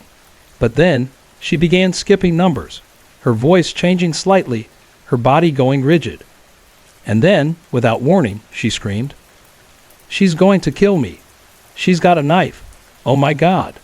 My father shook her awake, snapping her out of the trance. When she finally came to, she could only remember a woman with red hair chasing her through the house, holding a knife. That was the moment things stopped being funny. But the final blow, the one that made even the skeptics believe, happened not long after. My father has a favorite leather chair. He sits in it every day without fail.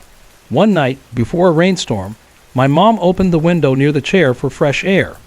Dad immediately told her, "Don't open that window with my chair there. It'll get wet." The next morning, Dad was the first one awake. When he walked into the den, his chair was gone. It wasn't missing, just moved. Across the entire room. At first, he assumed one of us had done it. Mom woke up next and saw the same thing. She figured Dad had moved it. That night at dinner, when we finally talked about it, we realized no one had touched it. And it wasn't just the chair. The entire den had been rearranged. The coffee table, the magazines, even the leaves and the side tables. Everything had been meticulously moved, piece by piece, between 10 p.m. and 5 a.m., and no one heard a thing. Our bedrooms are directly below the den. The floor is hardwood. If someone had been moving heavy furniture, we would have woken up. But we didn't. For a long time, Mom and Dad brushed off the strange things that happened. Not anymore.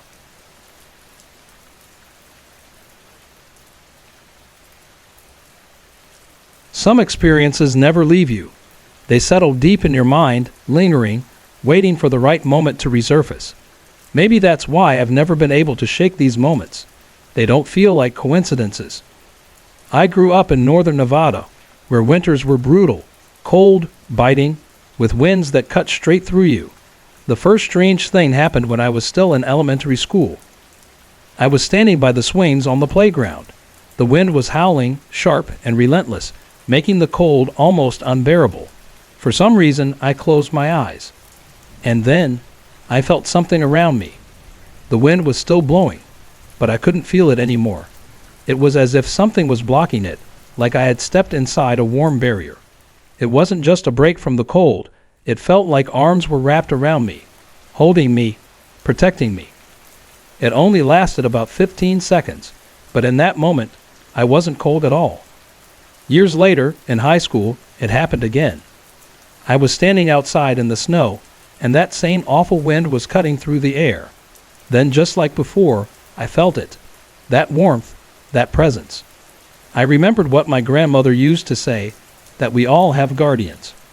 I always brushed it off as just something people liked to believe. But in that moment, I wasn't so sure anymore. Could it have been a guardian? Something or someone watching over me? I dismissed it for years, chalking it up to my imagination. But deep down, I knew it wasn't. The second experience was different, more subtle, but just as unshakable. Before we moved to Nevada, when I was about 6 or 7, my mother had a best friend, Steve. He was like a brother to her, always there for her, always kind to my little brother and me. Not a boyfriend, just family in every way but blood. One night, Steve went out with someone new, a man connected to his father's girlfriend. They went to a bar. Steve never came back. Days later, his body was found at the bottom of a well. He had been shot in the head. There was no reason for it, no fight, no money involved. The man who killed him was just a monster, someone who later admitted to another murder after Steve's. My mother was devastated. She had been through so much already. Pregnant at 18, abandoned, then trapped in an abusive marriage that took everything in her just to escape. Steve had been one of the few constants in her life. Then, after his death, strange things started happening. We had cats, several over the years, and they all did the same thing. They would stare at something that wasn't there. I first noticed it when I was 8 or 9. My cat would fixate on a spot, her eyes lock onto something invisible, not for seconds, for minutes. Even when we moved to Nevada, it kept happening. One summer, when I was home alone, I was watching Lord of the Rings in the living room. My cat was curled up beside me, until suddenly, she sat up and stared at the ceiling over my left shoulder. I turned to look, nothing. I checked for light reflections, for shadows, for anything that could explain it. But there was nothing there. And yet, my cat wouldn't stop staring. Even when I called her name, she barely glanced at me before going right back to watching whatever was there. And then, out of nowhere, Steve's name popped into my head. Was it him? Over the years, every cat we had would do the same thing, staring at empty spaces, watching something unseen. I have never seen a ghost, but I believe I've felt them. I've felt their energy. Maybe Steve never really left us. Maybe he wasn't supposed to.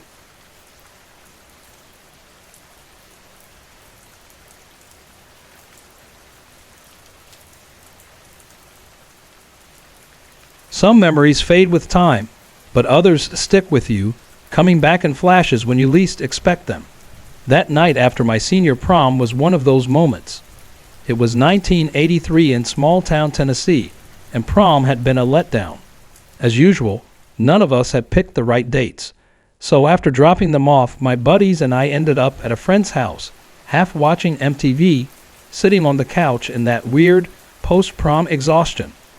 By 2 a.m., boredom had set in. Mike and I decided to get some air, heading out for a walk along the golf course behind the house. It was a dark, clear night, the kind where you could see everything but still feel like something might be hiding in the shadows.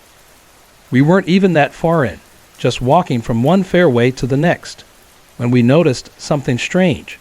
At the bottom of the hill, next to the giant old tree by the creek, there were 2 figures. Even from a distance, we could make them out. One was digging. I turned to Mike. "Do you see that?" He nodded. "Yeah, looks like 2 people, and one of them has a shovel." Neither of us liked the idea of stumbling into something illegal on prom night. The last thing I wanted was to end up explaining to the cops why we were out on a golf course at 2 a.m., so I told Mike we should leave. At that moment, we were about 300 yards away from the figures. We turned around and took 2 steps. Then I looked back. In the span of 1 second, the figures had closed nearly a third of the distance between us. They weren't walking. They were moving fast. Mike saw them too. We both screamed profanities and took off, running full speed toward the house. I yelled, "Don't look back," because in every horror movie, the person who looks back gets caught. But I forgot one little problem. That knee-high chain that keeps golf carts from leaving the cart path? Mike didn't see it. 1 second he was running. The next, he was sprawled out on the damp grass. I jumped blindly, praying I wouldn't trip, and somehow cleared the chain. I helped him up without looking back, and we sprinted inside. Now imagine being our third friend, Kermit. Of course, you wouldn't just take our word for it. You'd have to go see it for yourself. So, after a tall glass of water, we weren't beer drinkers yet, we took Kermit outside and led him back to the top of the hill. We stayed at the top, watching as he walked down to where we had seen the figures. For a few seconds, nothing happened. Then, **T. Here came Kermit, running full speed up the hill. And I'll tell you this, he was a lot braver than Mike and me. If he was running, I wasn't sticking around to ask why. We all tore back to the house, slammed the door shut, and didn't look outside for the rest of the night. In hindsight, we should have gone back with a flashlight, maybe tried to figure out what we saw, but honestly, we were tired, creeped out, and had spent all night dancing to Rick Springfield covers. We crashed, telling ourselves it was just a weird night. Years passed, and the story became nothing more than a funny icebreaker at parties. Then my parents joined that country club. One afternoon, I finally played a round of golf there. As I made my way to the 6th tee, I noticed something I had never seen before.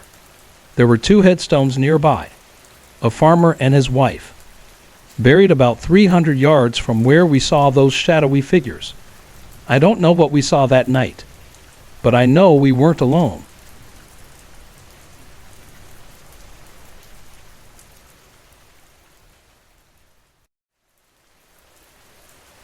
Some places hold onto their past. They soak in everything that happened within their walls and never let it go. That house in Germany was one of those places. My family, my mother, my stepfather, and me, just 4 years old, moved into a rented German house. Something unusual since German families rarely rent out their homes, especially not to American servicemen and their families. The house had 3 levels, the first floor, second floor, and an attic.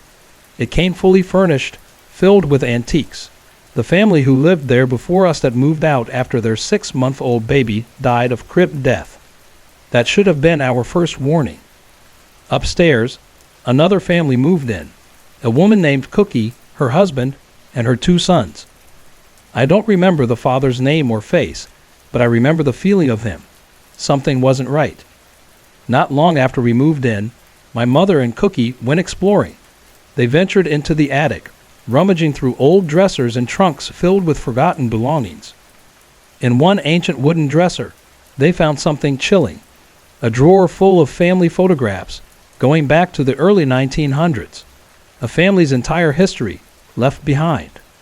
The next drawer was worse. Inside were dozens of crucifixes, beautifully carved, intricate works of art, but there was something wrong with them. At the base of each one, beneath the feet of Jesus, was a death shed, the skull symbol of the SS. The next day, they explored the barn. That's when they found the well, a concrete structure right in the middle of the barn floor. Inscribed into the concrete were the words, Rommel, 1943, and beside it, a swastika. Something about that well terrified my mother. She never let us go near it. Then the noises started. At first, it was the sound of heavy furniture moving, always from the attic. It happened day and night. Crucifixes started appearing all over the house, in drawers, on shelves, inside closets. Every time my mother or Cookie tried to gather them up, they would reappear somewhere else. One day, Cookie's sons tried to scare me. They dragged me up to the attic, laughing, then threw dead mice on me. But then, they screamed. They ran out, terrified, as if someone was beating them. I stayed behind, and that's when I saw her. A little girl, thin and frail, sitting on one of the old cedar chests. She had large brown eyes, barely any hair, and she was giggling. From that moment on, she was my friend. But then, everything fell apart. Cookie's husband was arrested. He had molested me in the attic. It was something I couldn't remember, and maybe that was for the best. The accusations were horrific, and when Cookie found out, she turned him in. The German police took him, refusing to let him be tried by the American system. That very night, Cookie and her sons were taken away, a fear-for-life move for their own protection. 2 days later, we were next. And that's when my mother realized Cookie wasn't the one moving the furniture in the attic. She wasn't making up ghost stories to entertain us. She was telling the truth. Our furniture had finally arrived by then, but we never unpacked a single box. When we reached our new home, we started unpacking. At the very bottom of the last moving box, my mother found one of the crucifixes, one of the most beautiful ones, except for the dove shed at its base. My stepmother took it far away, a 2-hour drive, and threw it into a field. The house belonged to the Hummel family, but my mother never asked them about the abandoned antiques or heirlooms. Maybe there was someone in their family they wanted to forget. Maybe the house had been taken by an SS officer, a place stolen from a Jewish family, repurposed for something far darker. And what about the children? 4 children had lived in that house in just 3 months. 1 died. 1 was assaulted. 2 were subjected to the violent discipline of a father who seemed to change inside those walls. And what about the giggling girl? She stayed with me after we left. I would see her, hear her, until one day, when I was older, a horse kicked me in the head. I should have died. If the hoof had landed an inch lower, it would have broken my neck. An inch higher, I would have been blind for life. On the way to the hospital, in the haze of pain, I heard her voice. I have to leave now. I cried harder for her goodbye than I did for the 240 stitches I received. I don't know who she was. A ghost? A guardian? A child from the Schmidt family long dead? I don't know. But I do know she was real. Sorry to interrupt. If you're enjoying the story, let me know in the comments and tell me where you're watching from. Don't forget to like and subscribe for more.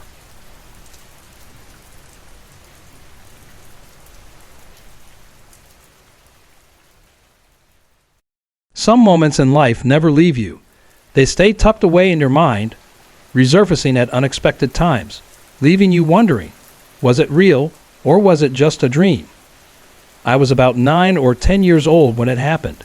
We lived in a small 2-bedroom house, one that had never felt eerie or unsettling before.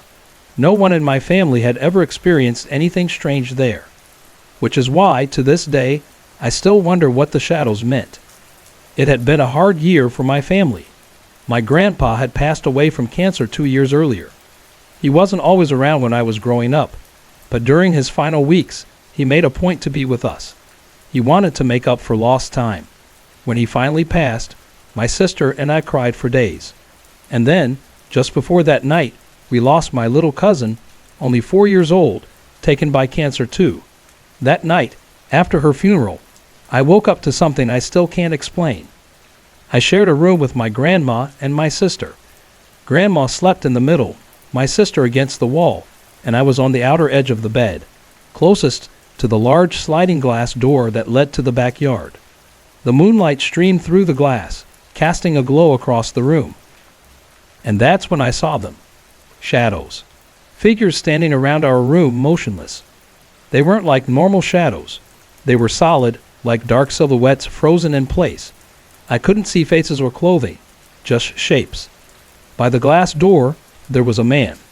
His outline was unmistakable. A long trench coat, a hat. Beside him, there was a woman, slightly hunched, as if she were older. She was holding a child. A little one, about 4 years old, resting on her hip. At the foot of the bed, right where my sister's feet were, another child sat. Its hair was wild, spiked, unkempt. I thought it was my sister. I was already sitting up, so I reached out to touch the kid. Then I glanced over. My sister was still asleep, curled up beside my grandma. The moment I realized that, panic set in. I yanked my hand back and threw the blanket over myself, heart pounding. But here's the thing, I wasn't really scared. Not the kind of fear you'd expect from a kid waking up to find strangers standing around their bed. It was almost like I wasn't allowed to be afraid. And I fell asleep almost immediately, like nothing had happened. The next morning, I told my grandma. She brushed it off. It was just a dream. But when I told my mom, she gave me a different answer. Sometimes, when spirits know you've seen them, they'll put a spell on you so you won't be afraid. That made sense, because looking back, I should have been terrified. And yet, I wasn't. I never saw those shadows again. But I've always wondered, why were they there? They didn't speak. They didn't try to hurt me. Maybe they were just visiting. The man in the hat. That had to be my grandpa. He always wore his favorite trench coat and hat. The little girl in the woman's arms, my cousin. But who was the older woman? And who was the child at the edge of the bed? I never got my answer. We moved out of that house not long after. My parents decided we needed more space, and my younger siblings were being born. Now, at 24 years old, I still think about that night. And every time I drive past that little house, I find myself wondering, what were they trying to tell me?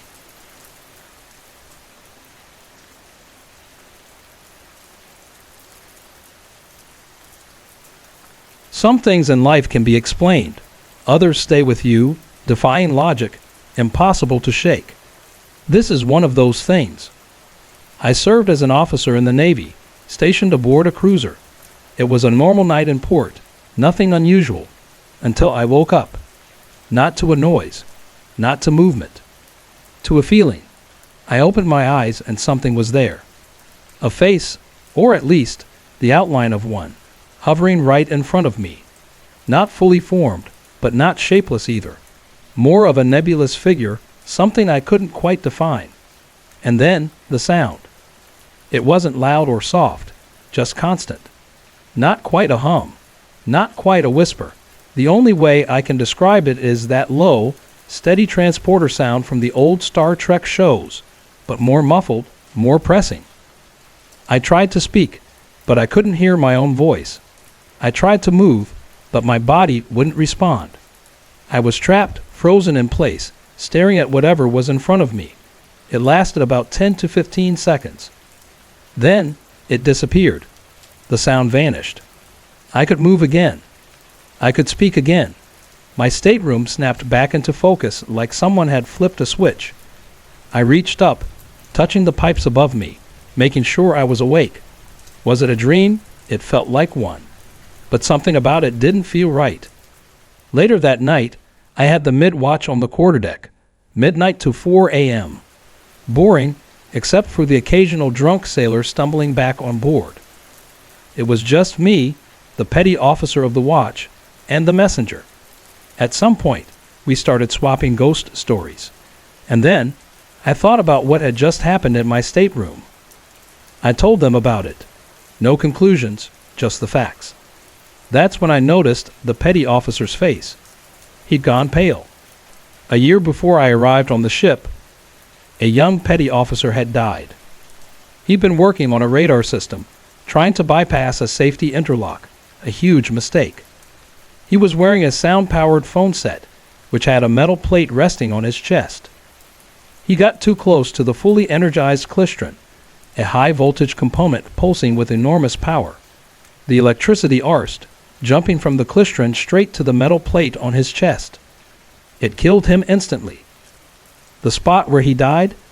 2 decks above my stateroom, almost directly above my rack. The petty officer of the watch had the messenger grab the cruise book from that deployment, a memorial section honoring the fallen sailor. We opened to the first page, and there was his face, the face I had seen in my stateroom. No one spoke. I didn't say another word for the rest of the watch, just stood there, staring out into the dark ocean. I never saw him again, not like that. But he woke me up one more time after that. I tried to speak to him, but just like before, I couldn't move. I couldn't hear myself. He never came back after that. The ship has since been decommissioned. I can only hope that, before it was gone, he found someone who could listen to whatever it was he was trying to say.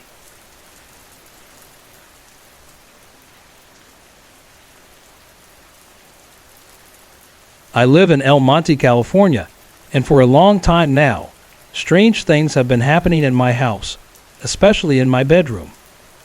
I've always struggled with sleep, so I'm usually the only one awake after 3 a.m. That's when I notice the most unusual things. I've tried looking into the history of my house, hoping to find answers, but I haven't found anything. One night, I heard noises coming from the kitchen. At first, I thought it was my mom or dad getting a midnight snack. But when I peeked in, I saw her, an old woman in a faded blue dress. She was standing by the open drawer, running her fingers over the knives inside. She didn't seem to notice me, but I could feel something was off. My stomach twisted, and before I could even think, I ran straight back to my room, locking the door behind me. That's just what I do when things like this happen. But it's not just the kitchen. Strange things happen all over the house. My mom collects porcelain dolls. I hate them. They sit on a shelf in the den, watching, unmoving, or at least they should be. Sometimes they disappear. One day there are 15, the next day only 4. There's one in a graduation cap that's always shifting positions. I never see it move, but it's never in the same place for long. It creeps me out. Then there was the night I invited my friend Sasha and my cousin Elizabeth over. My room was almost empty since we were remodeling, so we had a fold-up bed by the window. We stayed up late, talking, trying to ignore the feeling that the house was watching us. But as soon as we turned off the lights, something splattered against the window. Blood. It streaked down the glass. We screamed and flipped the lights back on. Gone. Just like that. We turned them off again, and that's when we heard it. A scratching sound. Something was outside. Elizabeth swore she saw a clown-like figure. I thought it looked more like an old woman in a dress. Sasha didn't get a good look. All we knew was that something was there. Later, when my dad and some workers were tearing down walls for the remodeling, they heard the doorbell ring. Then footsteps on the roof. My dad's friend went to check the front door, but no one was there. That's when my dad froze. "We don't have a doorbell," he said. "It's not just me who's seen things. Years ago, when I was 9, my sister and I shared a room. It was around Christmas, and I was playing with my stuffed bunny, a soft, pink one I'd had for a while. When I put it in my sister's closet, I noticed something. It was bouncing. Not falling, not shifting, bouncing, like it was alive. Then it winked at me. I ran to my sister, pulling her back to see it for herself. She picked it up, and nothing happened. I couldn't explain it, but I knew what I saw. I didn't want to take any chances. That night, I ripped its head off and threw it away. What else was I supposed to do? Another time, I was lying in bed when I noticed a framed photo of my sister on the dresser. It was a picture of her holding her newborn son right after he was born. Something about it felt wrong. I stared at it, unable to look away. Then the image shifted. She turned. She looked straight at me. She winked. And then she dropped the baby. I hid under the covers, shaking, trying to convince myself it wasn't real. A week later, her son had to go to the hospital for unexpected surgery. I never told her what I saw. My sister isn't the only one who's seen things. Years before she moved out, she was lying in bed when she saw something floating in her room. It looked like a woman at first, but when she focused, she realized it had the face and feet of a baby, but the body of a grown woman. It wore a folklorico dress and a large black hat. It just hovered there, staring at her. She shut her eyes, hoping it would go away. When she opened them, it was gone. And then there's my uncle. He slept in my room before I was born. One summer night, he got up to get a glass of water. As he walked through the doorway, something shoved him back. He looked up and saw a huge red figure wearing a black coat. He swears it looked like a demon. He tried to shake it off, thinking he was imagining things, and kept walking. The house was pitch dark except for the moonlight coming through the windows. He reached the kitchen, got his water, and took a sip. It tasted wrong. Metallic. He looked down. The water was brown. Before he could react, he heard a scream. It came from outside. When he turned toward the window, he saw her. A naked woman, drenched in blood, sprinting toward the sliding glass door.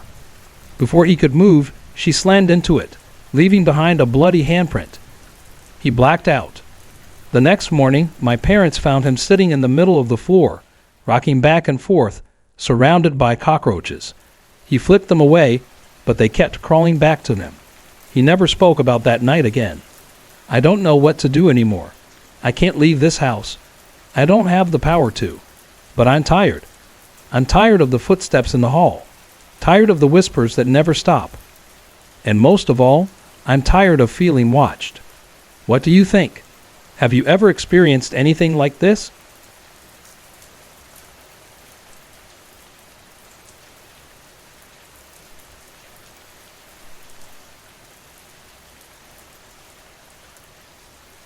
When I was 4 years old, my family moved into a house near the Pacific coast in Malibu, California.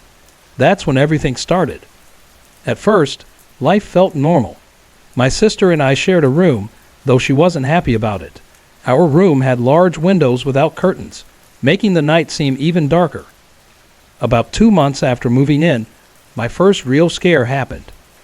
I was struggling to fall asleep, staring at the ceiling, when I finally started to drift off around 1 in the morning.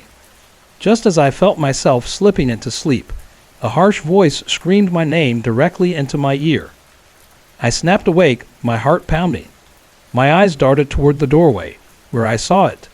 A tall, dark figure standing completely still. It had no features, but I could feel its eyes on me. It didn't move for what felt like forever, and then suddenly, it started walking. Each step it took, its body faded more and more until it was gone. I stared at the empty space where it had disappeared, trying to convince myself I had imagined it. That's when I noticed something else. As I slowly turned my head, I realized the room was getting lighter. By the time my head fully faced the window, it was morning. The entire experience should have lasted no more than half an hour. That would have made it around 1:30 in the morning. The sun shouldn't have been up for another 4 or 5 hours. Somehow, time had jumped. Something had controlled it. Years later, when I was 7, something strange happened to my sister's friend, Samantha. My parents were out for the evening, and my sister, Holly, was in charge of watching me. I was playing computer games while Samantha lay on my parents' bed, watching a movie. Holly had stepped into the bathroom when the TV suddenly turned off. Samantha and I locked eyes, both confused. Before we could say anything, the windows and doors in the room flung open all at once. A powerful gust of wind rushed in, sending papers flying everywhere. Samantha screamed and bolted from the room. Holly, hearing the commotion, ran in, but as soon as she saw what was happening, she turned and ran back out. I wanted to run too. Every instinct told me to get up and leave, but I didn't. Something held me in place. Then, just beside my ear, I heard a whisper. Ready? My body went cold. The shadow had returned. When I was 8, I changed schools. It was a small place, only about 35 students, but the school grounds were huge. Every morning, before heading to class, I stopped at the bathroom near the front entrance. It was usually empty, and I liked the quiet. One morning, I hesitated at the doorway, listening for anything unusual. When everything seemed normal, I hurried inside and into a stall. A moment later, I heard someone enter. The sound of rustling bags suggested they were carrying something. I saw their feet step into the stall next to mine. I finished quickly, but as I stood up, my hair clip fell to the floor. I bent down to pick it up and, out of habit, glanced under the stall beside me. There were no feet. My chest tightened. My hands went numb. I bolted out of the stall just as a low rumbling filled the bathroom. The mirrors lining the walls started to tremble. Cracks spread across the glass. The floor beneath me shook. There was no door to the bathroom, just an open entryway, so I ran as fast as I could. I never looked back. For the next 3 years, I felt an overwhelming need to go to that same bathroom every day, as if skipping it would somehow make things worse. I only had one other experience there. One afternoon, as I was leaving, a voice erupted from inside the bathroom, screaming a name over and over. Kelly, Kelly, Kelly. Each time, the voice grew angrier. At first, all the strange occurrences had been limited to my home, but then they started happening everywhere. One afternoon, I was sitting alone in detention for too many tardies. The supervising teacher sat at her desk, focused on her work. That's when I saw him, a boy standing next to me. He wore a green shirt with a small logo on it and blue jeans. I caught a glimpse of his blonde hair out of the corner of my eye. He didn't say anything. I turned my head slightly, expecting him to speak. He remained silent. I turned fully to ask what he wanted, and he was gone. I looked around the room. The teacher hadn't reacted. I asked if anyone else was in detention that day. She shook her head. No, just you. One of the most terrifying moments happened about a year ago. Holly had friends over, and they were all downstairs talking.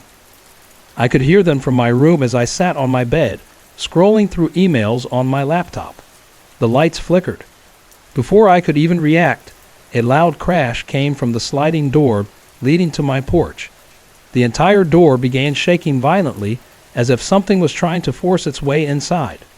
My body moved on instinct. I stumbled toward my bedroom door, yanked it open, and fell into the hallway. The moment my door slammed shut behind me, everything went silent.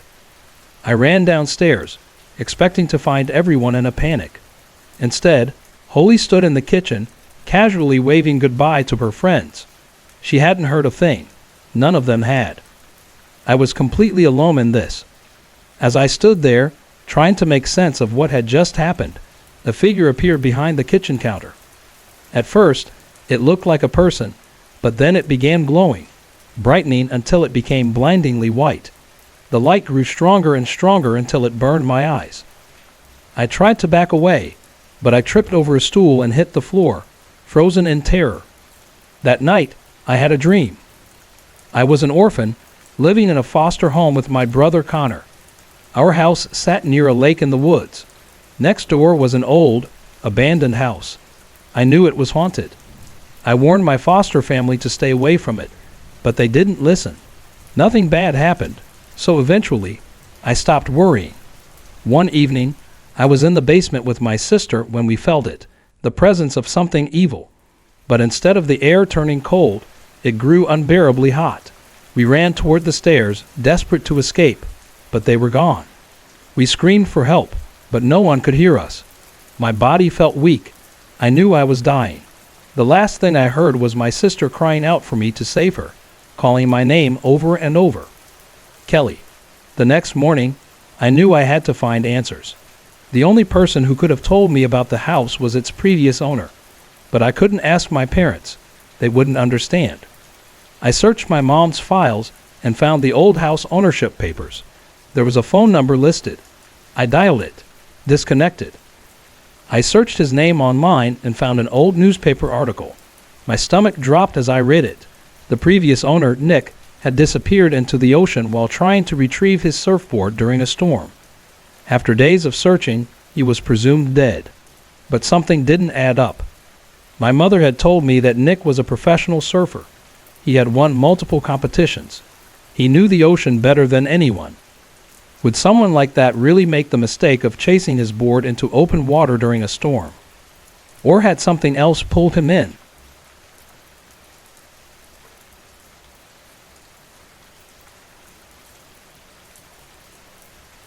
I live in Corona, California. I'm 18 years old, about to turn 19 soon.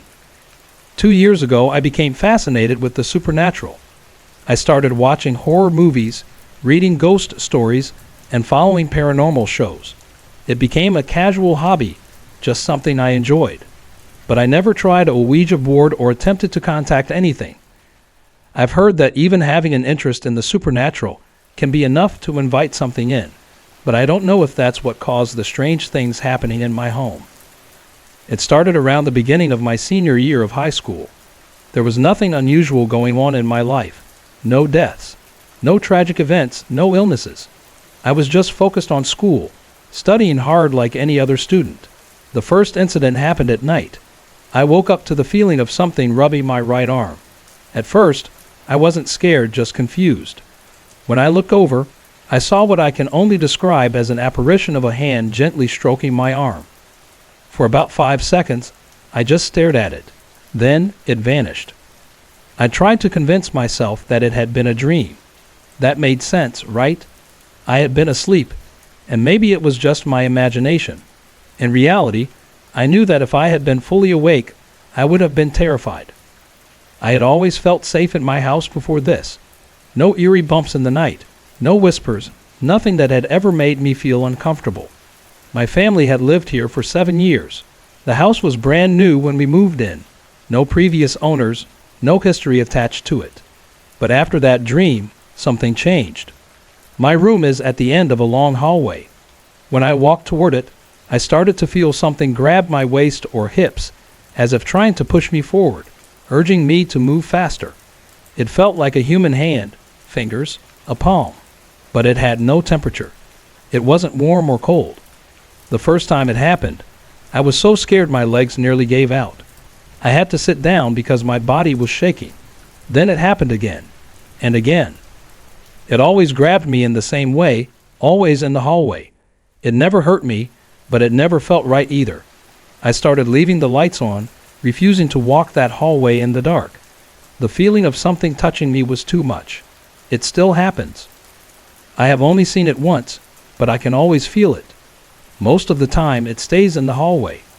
Sometimes, though, I feel it follow me around the house. It rarely enters my room, but when it does, I hear things moving. Papers fall off my desk. Small objects shift. Things end up in places they don't belong. I've found CDs in bathroom drawers, bags in different rooms, things I know I didn't put there. I don't know if this is its doing, but I can't explain it any other way. The only time I saw it was when I was closing my bedroom door. My baby sister was asleep in the next room, so I turned to make sure the door wouldn't slam too loudly. That's when I saw it. A tall, shadowy figure stood in the middle of the hallway. At first, I thought it was a person, an intruder who had broken in. My entire body tensed, but then I realized it wasn't moving. It wasn't breathing. It wasn't alive. It looked like a shadow, shaped like a grown man, but maybe a little taller. It didn't step forward, didn't lunge, didn't do anything but stand there watching me. A horrible, suffocating fear settled in my chest. I couldn't move. The air felt thick and heavy, like I was standing too close to something dangerous. It wasn't just that it was there. It was the way it felt. It wasn't good. I slammed my door shut and stayed awake the rest of the night, refusing to sleep. That was 6 months ago.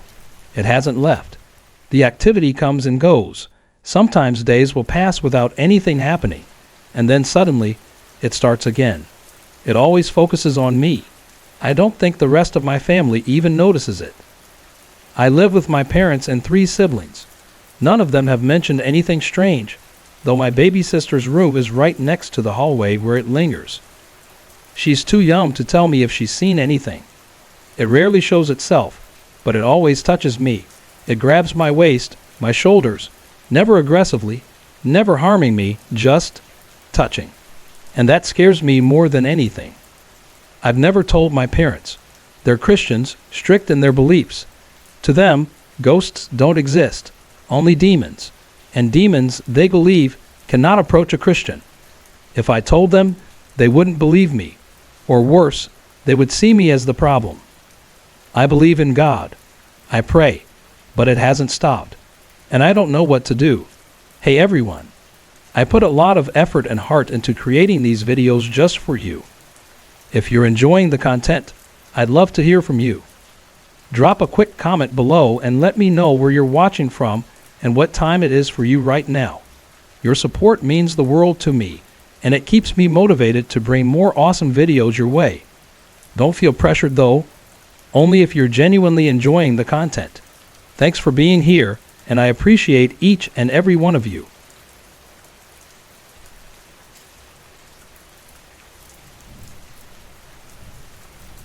Growing up in Mauritius during the 1960s, life was simple and peaceful.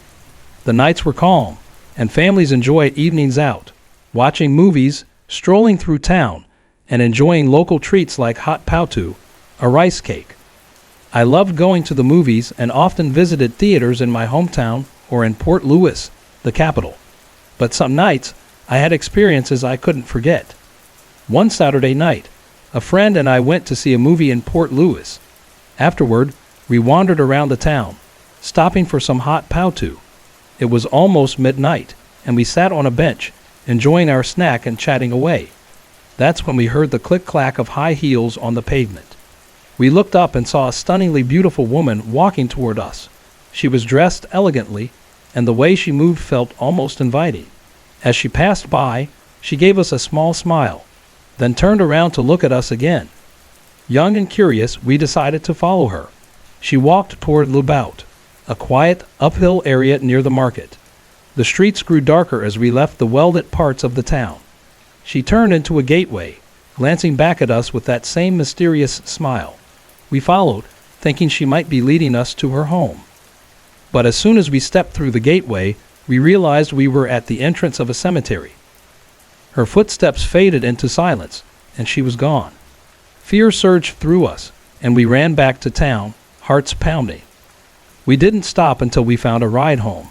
It was a strange and unsettling experience that stayed with me. A few years later, I worked in the sugar industry, which often meant working late during the harvest season. One night, around midnight, I was walking home when I noticed a strange light hovering above the sugarcane fields. It moved in an odd way, buzzing faintly, but it wasn't a helicopter or any vehicle I recognized. Its movements were erratic, almost as if it were toying with me. Suddenly, it started following me. The light flew low, darting around, almost as if trying to scare me. Panicked, I grabbed a cane stick from the field and swung at it. After several attempts, I managed to strike it. I heard a faint scream, and the light vanished, leaving me shaken. I ran home and promised myself I would never walk alone at night again. A few nights later, I convinced a friend to walk with me. As we made our way home, we suddenly heard a strange groaning sound. We froze and saw a huge pig blocking the road, staring at us with an intense, unnerving gaze. We tried to walk around it, but it wouldn't move. Deciding to avoid the pig, we walked through the sugarcane fields. But when we returned to the road, we were shocked to see a white horse standing in our path. It stared at us with the same eerie intensity the pig had. We tried to shoo it away, but it wouldn't budge. We detoured again through the fields, but when we came back to the road, there was the pig, blocking the path again. No matter where we went, it seemed to be waiting for us as if it was following us. Then, as if things weren't strange enough, the pig appeared again ahead of us in the fields. Terrified, we wandered for hours, hearing strange noises around us. By the time dawn came, we had finally made our way back to the main road and reached home. But the whole night left us shaken and unsure of what we really encountered. These experiences, some mysterious, others terrifying, have stayed with me over the years. I'll never forget those nights and the strange things I saw.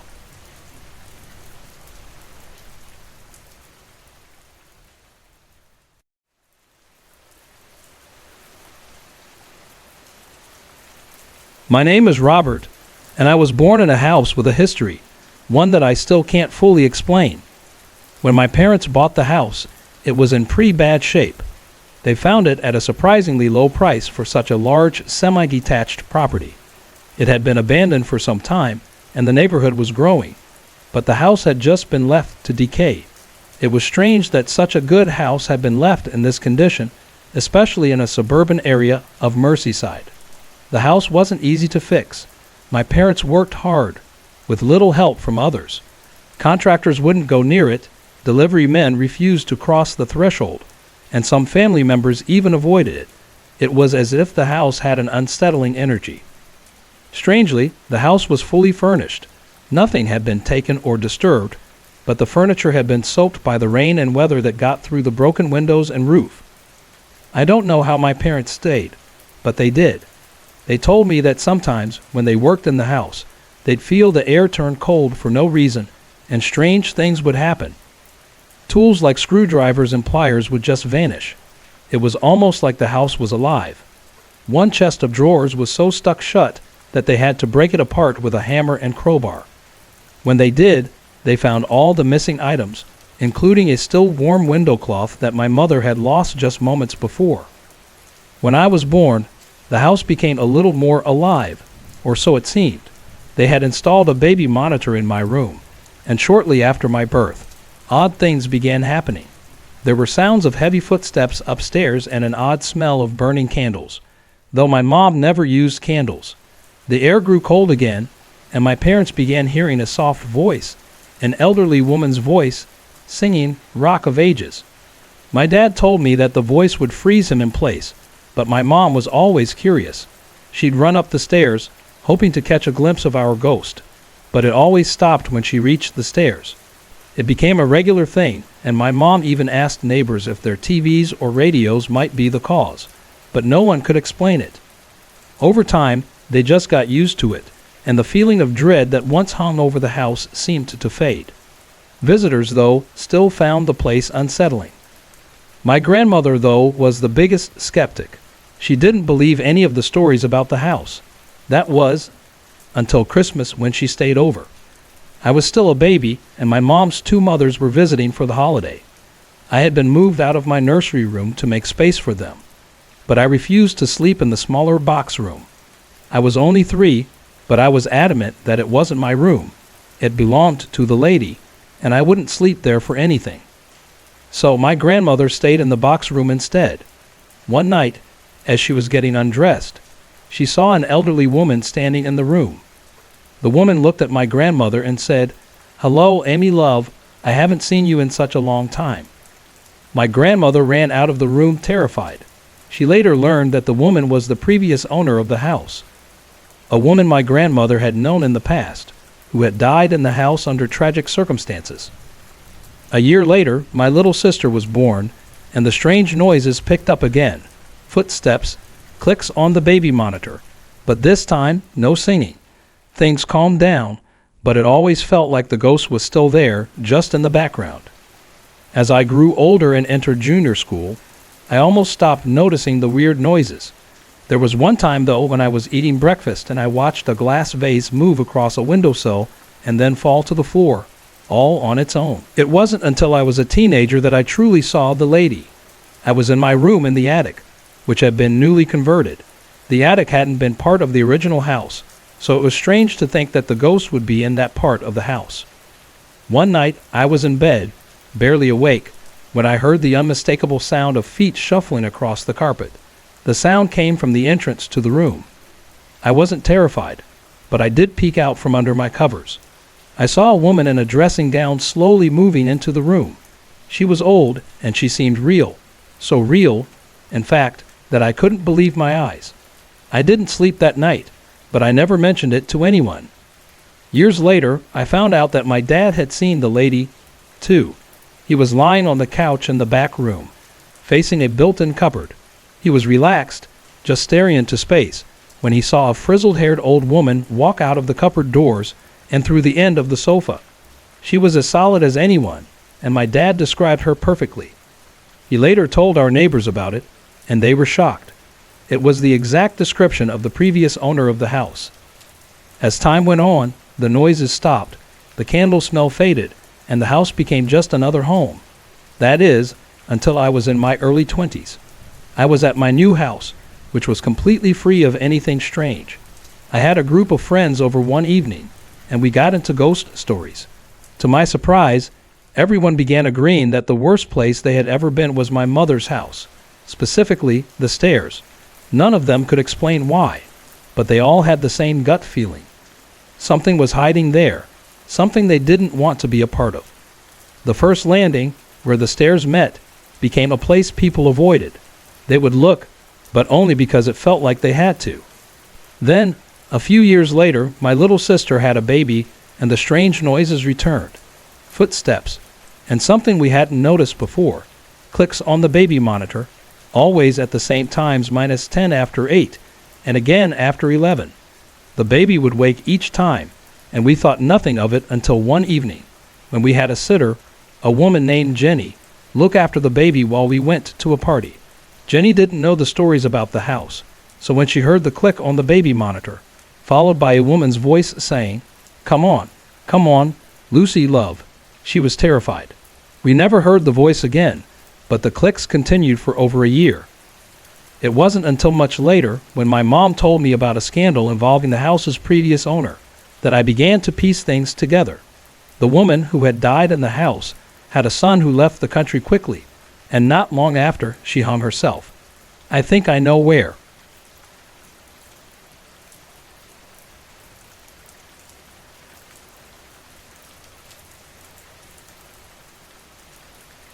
My family has a long history of paranormal experiences, and I guess that's just something we've gotten used to. It all started with my maternal grandparents' house. They had what I would call a poltergeist, but honestly, I'm not totally sure if that's what it was. My grandfather always referred to it as Herbie.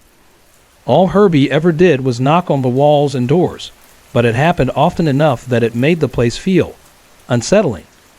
My paternal grandparents lived in a company town in coal mining Kentucky, where my dad was born. The stories they shared about that place were always so interesting, especially when they talked about a friend of my grandfather's who worked with him in the mine. One day there was a cave-in, and sadly, the friend didn't make it. A few weeks after the funeral, my grandmother was shocked when she answered the door and saw the man standing there. She fainted, of course. Later, the same man appeared at a church meeting, dressed in the torn rags he'd been wearing the day of the collapse. I can't imagine how eerie that must have been for the whole town. Another strange thing happened with my aunt. She had lived with my grandmother until she passed away. Afterward, my aunt turned her old room into a small library. One night, as she was reading, she looked up and saw my grandmother sitting in a chair across from her sewing. My grandmother even spoke, telling her, "Go on reading, honey." My aunt said she felt calm, but I would have been pretty freaked out. I'm 19 now, but I've lived in 3 houses since I was 2, and all of them had their own weird occurrences. The first house we lived in had a ghost cow. I know it sounds ridiculous, but it's true. We lived next to a dairy farm, and every once in a while, my parents would see a cow in the yard. They'd think it had gotten loose, so they'd go outside to herd it back into the pasture. But the cow would always be gone when they got out there. No tracks, nothing. It was as if the cow had never been there. When I was about 4, we moved to a house in a new subdivision, and that's when I first encountered something that I now know was a ghost. I had this little girl that I used to play with, but my mom never saw her, so she thought she was just my imaginary friend. One day, I went inside to get something, and my mom saw the girl with me in the yard. But when she turned around, the girl was gone. She went searching for her, even went next door to the construction site, but the girl was nowhere to be found. It wasn't until 3 years later that my mom saw her again, this time playing with my little sister. The girl was wearing the exact same clothes. When my mom called to my sister, the girl vanished right before her eyes. When I was around 11 or 12, we moved into another house, and that's where the really strange stuff started happening. A couple of days after we moved in, my dad, our dog Molly, and I were sitting in the basement watching a baseball game. We heard something moving past the basement door, something big and red. I don't know what it was, but my dad swears it was a woman in a white satin gown. Whatever it was, Molly went barking out into the basement, but when I went out a few seconds later, there was nothing there. That house also had a ghost that liked to move things around. Food would disappear from the fridge and reappear somewhere else. One time, I lost my keys. I knew exactly where I had left them on the counter, but when I looked, they weren't there. 5 minutes later, they were back, right where I just looked. Then there was the cat. My old room, now my sister's, had always been a little off. Sometimes I'd wake up in the middle of the night and see a pair of glowing cat eyes staring at me from the top of the bookcase. We don't even have a black cat, but this one was always there. My sister and mom have seen it too, and even our dog would chase it around the house, but it's never there when we look. The weirdest thing happened this past Christmas break. My parents and sister went out of town for New Year's, so I was home alone. It was about 2 a.m., and I was either reading or watching TV when I heard someone coming up the stairs. I grabbed a baseball bat, thinking it might be a burglar, but when the steps reached the top of the stairs, I heard them run down the stairs fast and heavy, like someone was trying to sneak around. When they came back up, I stepped out into the hall, but there was nothing there. The steps started again, but when I turned on the light, everything stopped. It was then I decided I'd had enough of ghosts for the night, so I got in the car and drove around town for hours, trying to shake the creepy feeling. When I came back, I found that all the lights and the TV, which I'd left on, were turned off. Ever since then, when I go home, I always feel uneasy in certain rooms, especially the basement, when I'm alone at night. I've gotten used to it though, it's just how things are in my family. So far, I haven't encountered any ghosts at school, though people say there are a couple on campus. If they are here, I'm sure they'll find me eventually.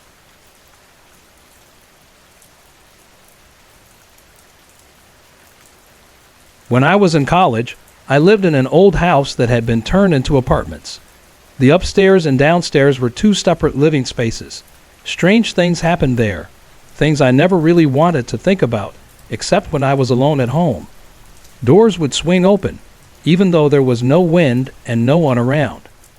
Things we'd set down would disappear, only to show up days, weeks, or even months later, often in the middle of the floor or in places where we definitely would have noticed them. One night, my roommate went out, and I was home alone. I went to bed and quickly fell into a deep sleep, but only a couple of hours later, something woke me up.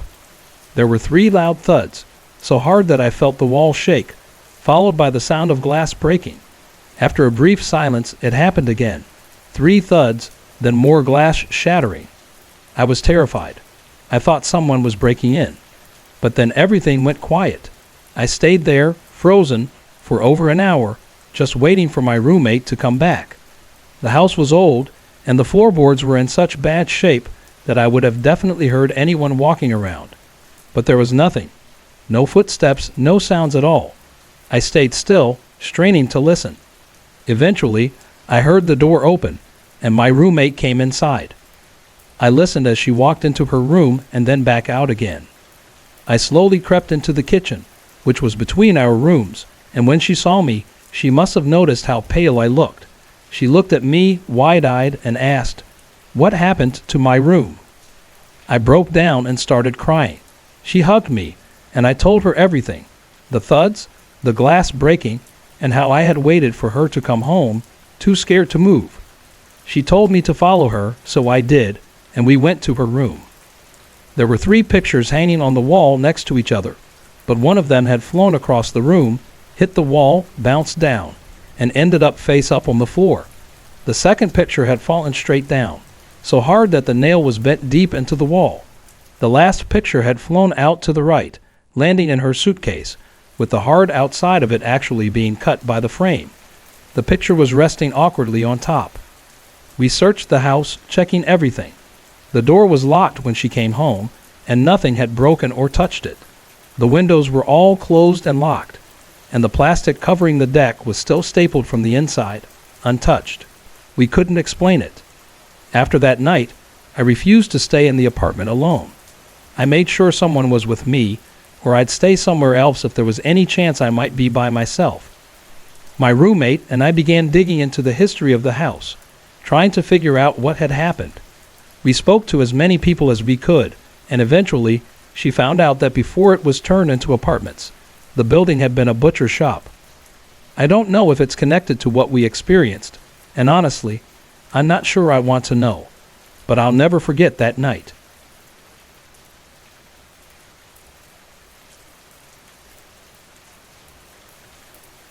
In early 1986, when I was 16, my aunt and uncle moved from Queens to New Rochelle. They bought an old house that needed a lot of work. For most of the summer, my parents and I would go up on weekends to help them out. By the time it was finished, the fixer-upper had turned into a beautiful home. One December evening, my aunt and uncle asked my mom to watch my cousins while they went to a company Christmas party. I tagged along, excited for a night of staying up late and messing around with my cousins. Around 2 a.m., I woke up to the sound of my aunt and uncle coming home. I could hear footsteps downstairs, and then someone started coming up the stairs, so I got out of bed to greet them. But when I got to the stairs, there was no one there. No one on the steps, and no one else in the house. I quickly went back to my room. A little while later, I began hearing footsteps from the attic. It sounded like someone was walking around up there. After what felt like forever, the sounds finally stopped. The next morning, I learned that my aunt and uncle hadn't gotten home until much later in the morning. I told everyone about what had happened. Naturally, they laughed and told me I must have dreamed it, that it was just my overactive imagination. After a while, I convinced myself they were right, and I tried to forget about it. About a month later, I was back at my cousin's house. My younger cousin and I were in the basement, playing video games. For no reason at all, I suddenly turned my head and looked behind me, just in time to see a white mist move around the corner. I quietly put down my joystick and told my cousin we needed to go upstairs. This time, I didn't say anything to anyone. Not long after that, my mom told me she had talked to my aunt. My little cousin had started a strange habit. Every night, around the same time, he would go around the house checking all the doors, making sure they were locked and bolted. When my aunt asked him why, he didn't have an answer. A few months later, this behavior stopped. Things settled down for a while, until 1989, when my uncle finally admitted he no longer doubted my story. It seems he was in the backyard, doing some gardening. My aunt and the kids were out for the day. He took a break, and when he looked up, he saw a woman walking around the side of the house. She came up the steps to the back door and walked right in. My uncle called out, thinking it was the neighbor, who hadn't seen him in the yard. He ran into the house after her but found no one inside. There was no way she could have gone out the back without passing him, and the front door was locked from the inside. After that, things went quiet. I've visited their house dozens of times since, and nothing else unusual has happened. I sometimes wonder if all the noise and activity from the remodel disturbed something in the house, something that wasn't used to the new family. Maybe once they settled into their routine, whatever it was calmed down. But who knows?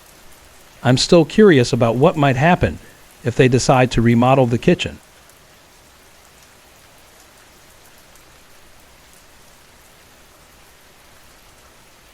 I would say it started about 3 months ago. Little things at first, things you wouldn't expect. For example, the doors. They were always closing even when there was no wind. If I opened a door somewhere else in the house, another door would close. It happened so often that it started to feel strange. Also, almost every night, I'd hear a car pulling into the driveway. But when I went to check, there would be no car. I knew it was my driveway because we live in a small subdivision, and my house is the only one with gravel. The sound was always clear. A car coming up the driveway, but no one was ever there. Then there were the bumps and creaks coming from the side of the house. At first, I thought it was probably just a raccoon, but when it kept happening every night, I started to get a little nervous. The weirdest thing, though, was when I was downstairs, all alone, and I'd hear people upstairs, walking and talking. I would rush upstairs, my heart pounding, because I knew there was no one else home. But every time, the upstairs was always empty. And about those doors, downstairs we have a small wall fan that you turn on by a latch at the back. It's connected to the door, so when you close the door, the fan automatically turns on. A few days ago I closed the door, and sure enough, the fan came on. I went downstairs to turn it off, but when I looked, the dial on the fan said it was off. The fan was on, but the switch was clearly turned to off. Maybe I'm just imagining things. Maybe I'm just being paranoid. But when I'm home alone, there's this strange feeling that I can't shake. It's like there's something around me, something I don't quite understand. I never feel it when my family's home, or when I'm out with my friends. But when I'm alone, it's different. It's this coldness and strange thoughts that fill my mind. It could be bright daylight with the neighbor's kids running around outside, but I'll be sitting on the couch, too afraid to move, feeling that presence I can't explain. I told my best friend about it. She was a little shaken at first, but then she assured me it was all just my imagination. But is it? As I said, maybe it's all just in my head. No one else in my house has experienced anything strange. But even as I'm writing this, just a few seconds ago, a door closed by itself. There's no one here but me, and the fan just turned on again. People might call me crazy, but I know what I hear and see. There's something in this house, a presence I don't understand. Reading stories like this one has given me some relief, because now I know I'm not the only one who's felt this way.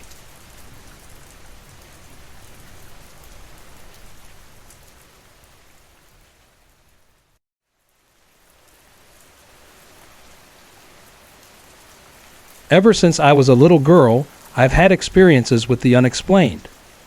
I sometimes wonder if it's something that's passed down in our DNA, because my children, too, have their own stories to tell. It's like a connection to our ancestors, a bond to the spirits and events from their past that we don't fully understand. These strange things happen to us, and while we can't explain them, we know there's something more to it. I'm second-generation American. On my mother's side, my grandparents were Russian immigrants from the Carpathian Mountains in Europe, home of Dracula. My father's side came from Budapest, and I was told his family had Hungarian gypsy roots. My father shared many strange stories with me throughout his life, but today, I want to focus on my own experiences and those of my children.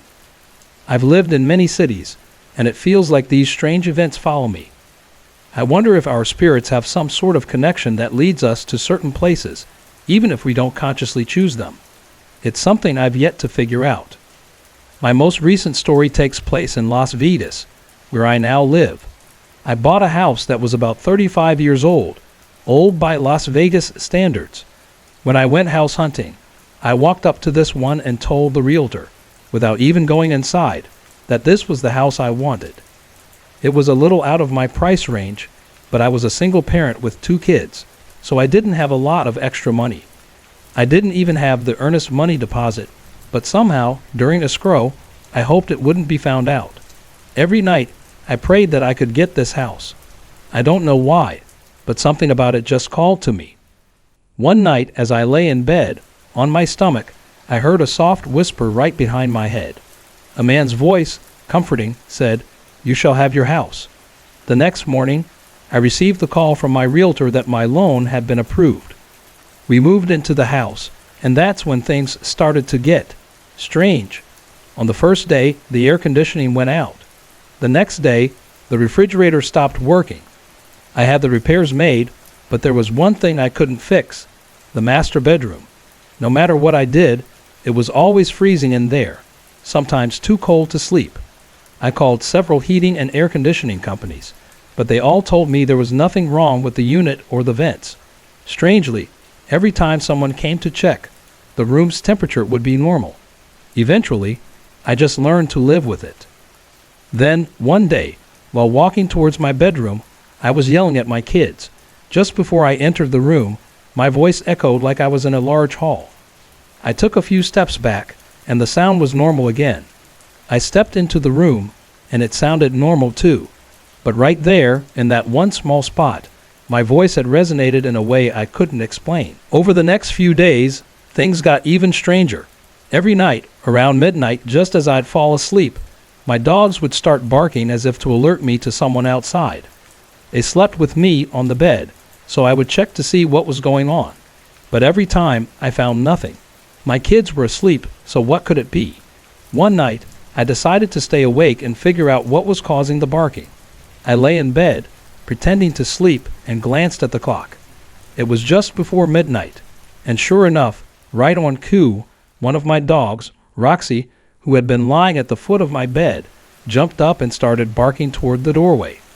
I threw off the covers, sat up, and looked toward the door, and that's when I saw it. 2 large, almond-shaped, yellow-green glowing eyes were staring at me. It all happened so fast.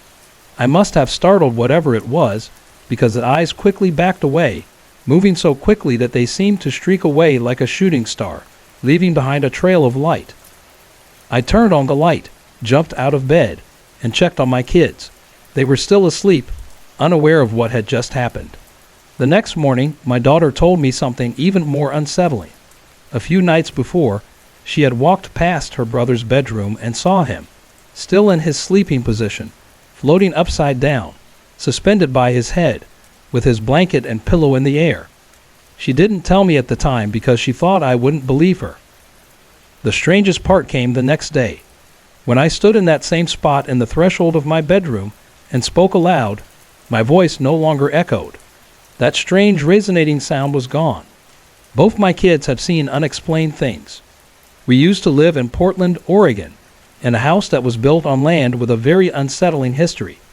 Objects would move, lights would turn on by themselves, but the most disturbing experience happened one night when my son saw a faceless woman covered in a dark, hooded cloak. She stood in his bedroom closet doorway. The next night, my daughter, unaware of what her brother had seen, spotted the same thing in her own closet doorway. Both closets shared the same wall. I have many stories like this, many experiences. Maybe, one day, I'll share more. But I swear to you, all of this is true.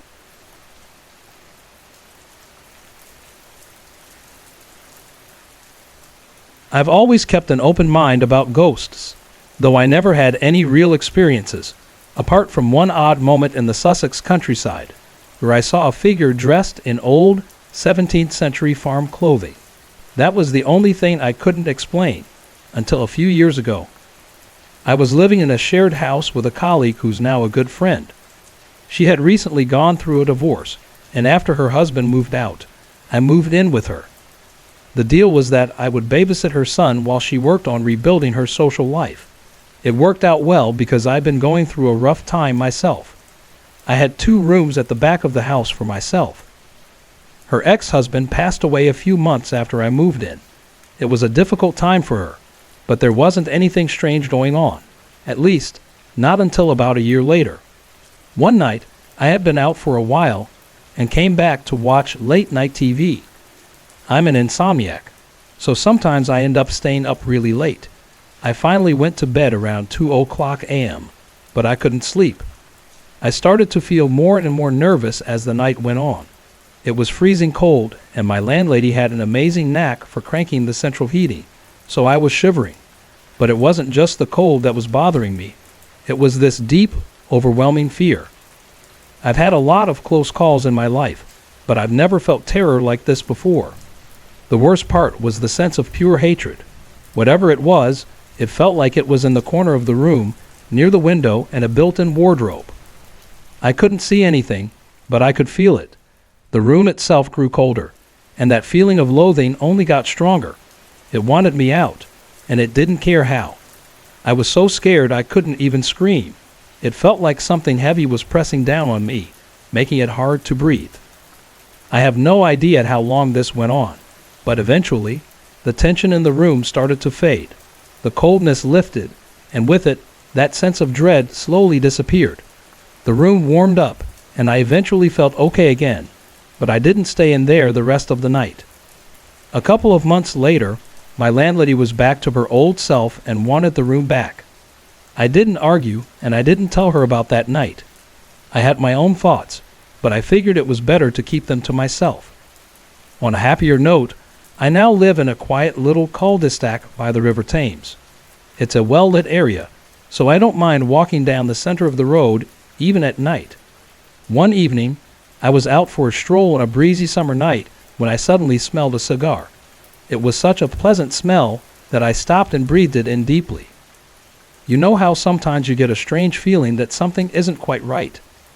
I kept walking, but after about 20 feet, I realized the smell hadn't gone away. It was still there. I turned back to where I'd first smelled it. The cigar smell was still there, right in that one spot. I walked around it, and no matter where I moved, the smell stayed in that small area. There were no cigar butts, no manhole covers nearby, and no houses with lights on. I couldn't explain it.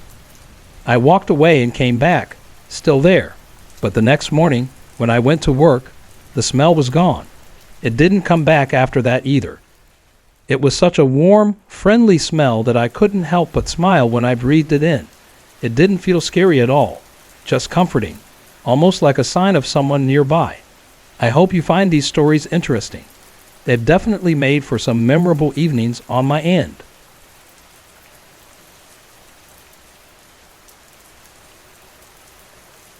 In the late 1970s, I took some time off work and volunteered for a couple of days to help an organization run a flea market. We spent most of our time sorting through donated items and putting price tags on them. The donations were mostly clothes, and the sorting took place in a large abandoned house near the main road, not far from where I lived. This house had been empty for as long as I could remember. It was run down with broken windows, overgrown weeds, and graffiti on the walls. Over the 30 years I'd lived in the area, I'd seen the house undergo renovations 3 times, but the work would always stop halfway. People in the neighborhood often said the house was haunted, and it had changed owners 3 times because the previous owners either ran out of money or gave up after experiencing strange, unexplainable events. The current owner had spent nearly 10 years trying to fix the house, but after all that work, it still sat empty for 2 more years. Then, one morning, I saw a moving truck outside. People were unloading furniture, and I thought the owner had finally found some tenants. But the very next afternoon, I saw the same truck with the same people moving out. When I asked the neighbors what had happened, they told me that a young couple had moved in but left after their first night. They said they'd heard voices, doors slamming, seen an old woman in a wheelchair cursing at them, and that their beds had shaken violently through the night. A few weeks later, the same thing happened again. Another young couple moved in, only to leave the next morning. After that, the house sat empty for another few years. Finally, the organization I volunteered with struck a deal with the owner to use the house as storage. In return, we agreed to maintain the yard and pay a minimal rent. The owner, clearly resigned to the house's history, agreed. The first time I went to the house, I felt a strange unease. Even though it had been fixed up, the air still felt heavy, as if something had lingered there for too long. I couldn't shake the feeling that I wasn't alone, even though no one else was there. And over the days I spent sorting through the items, I began to understand why the house had remained empty for so long.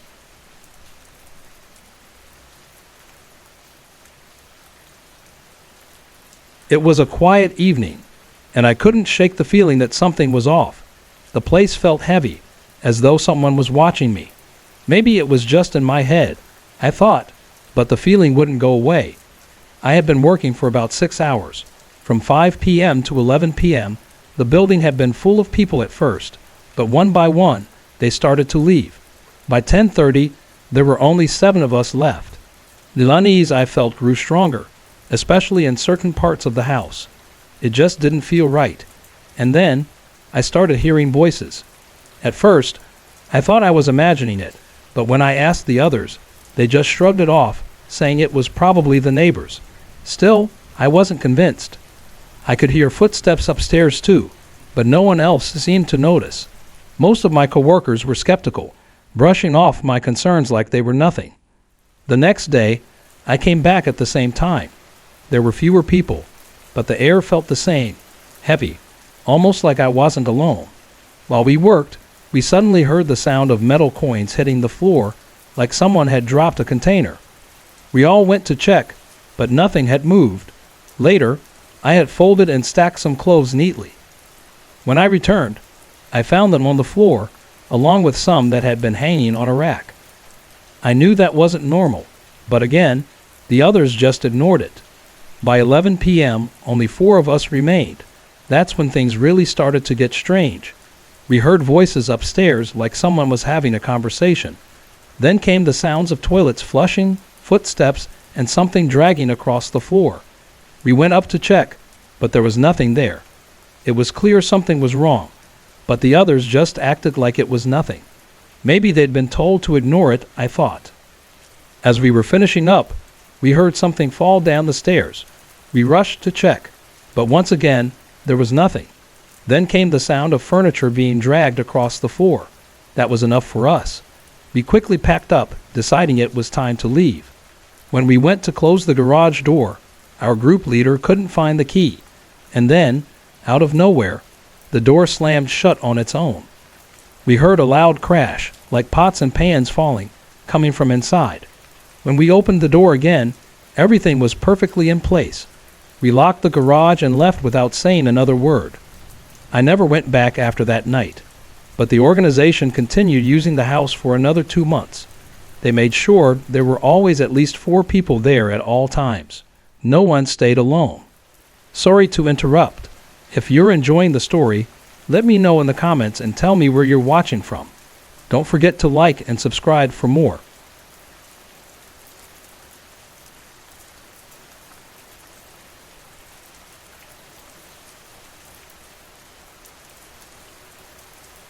When I was young, back in the late 1950s, my family often visited my dad's friends.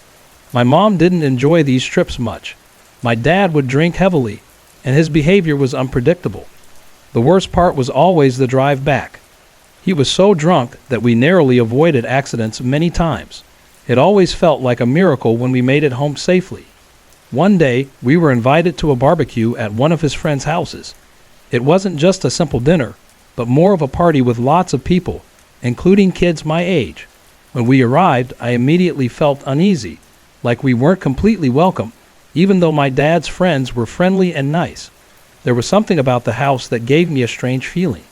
It was a well-kept concrete house, but the front yard was dark, with tall trees and the woods surrounding it, making it feel a bit off. The alley leading to the house was lit, but the whole atmosphere felt unsettling. The evening went as expected. The adults laughed and drank, while the kids played in the backyard by the barbecue. I tried to hang out with some of the girls my age, but it didn't go as well as I'd hoped. After a few hours of running around and playing games, we all gathered in the lounge to take a break. The lounge had several windows, one of which was only partially open. I was sitting on a big sofa, casually looking at my reflection in the window. For a brief moment, I saw someone peeking from behind the wall of the kitchen. A boy, maybe a little older than me. It startled me, but when I looked into the kitchen, no one was there. I glanced back at the window, but he was gone. I tried to brush it off and return to the conversation around me. Later, during dinner in the backyard, I looked toward a tree and saw him again. He was standing under it, staring at me. The area wasn't very well lit, so I couldn't make out much, but he seemed to be wearing dark trousers and a light-colored sweater, maybe gray. I looked away for a second, and when I glanced back, he was gone. A chill ran down my spine, and I couldn't shake the feeling that something wasn't right.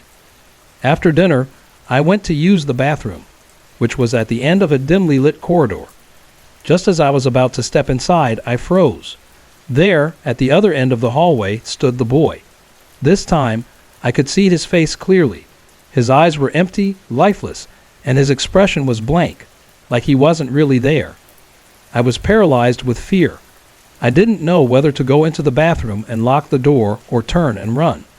I called out to my mom, but I couldn't move.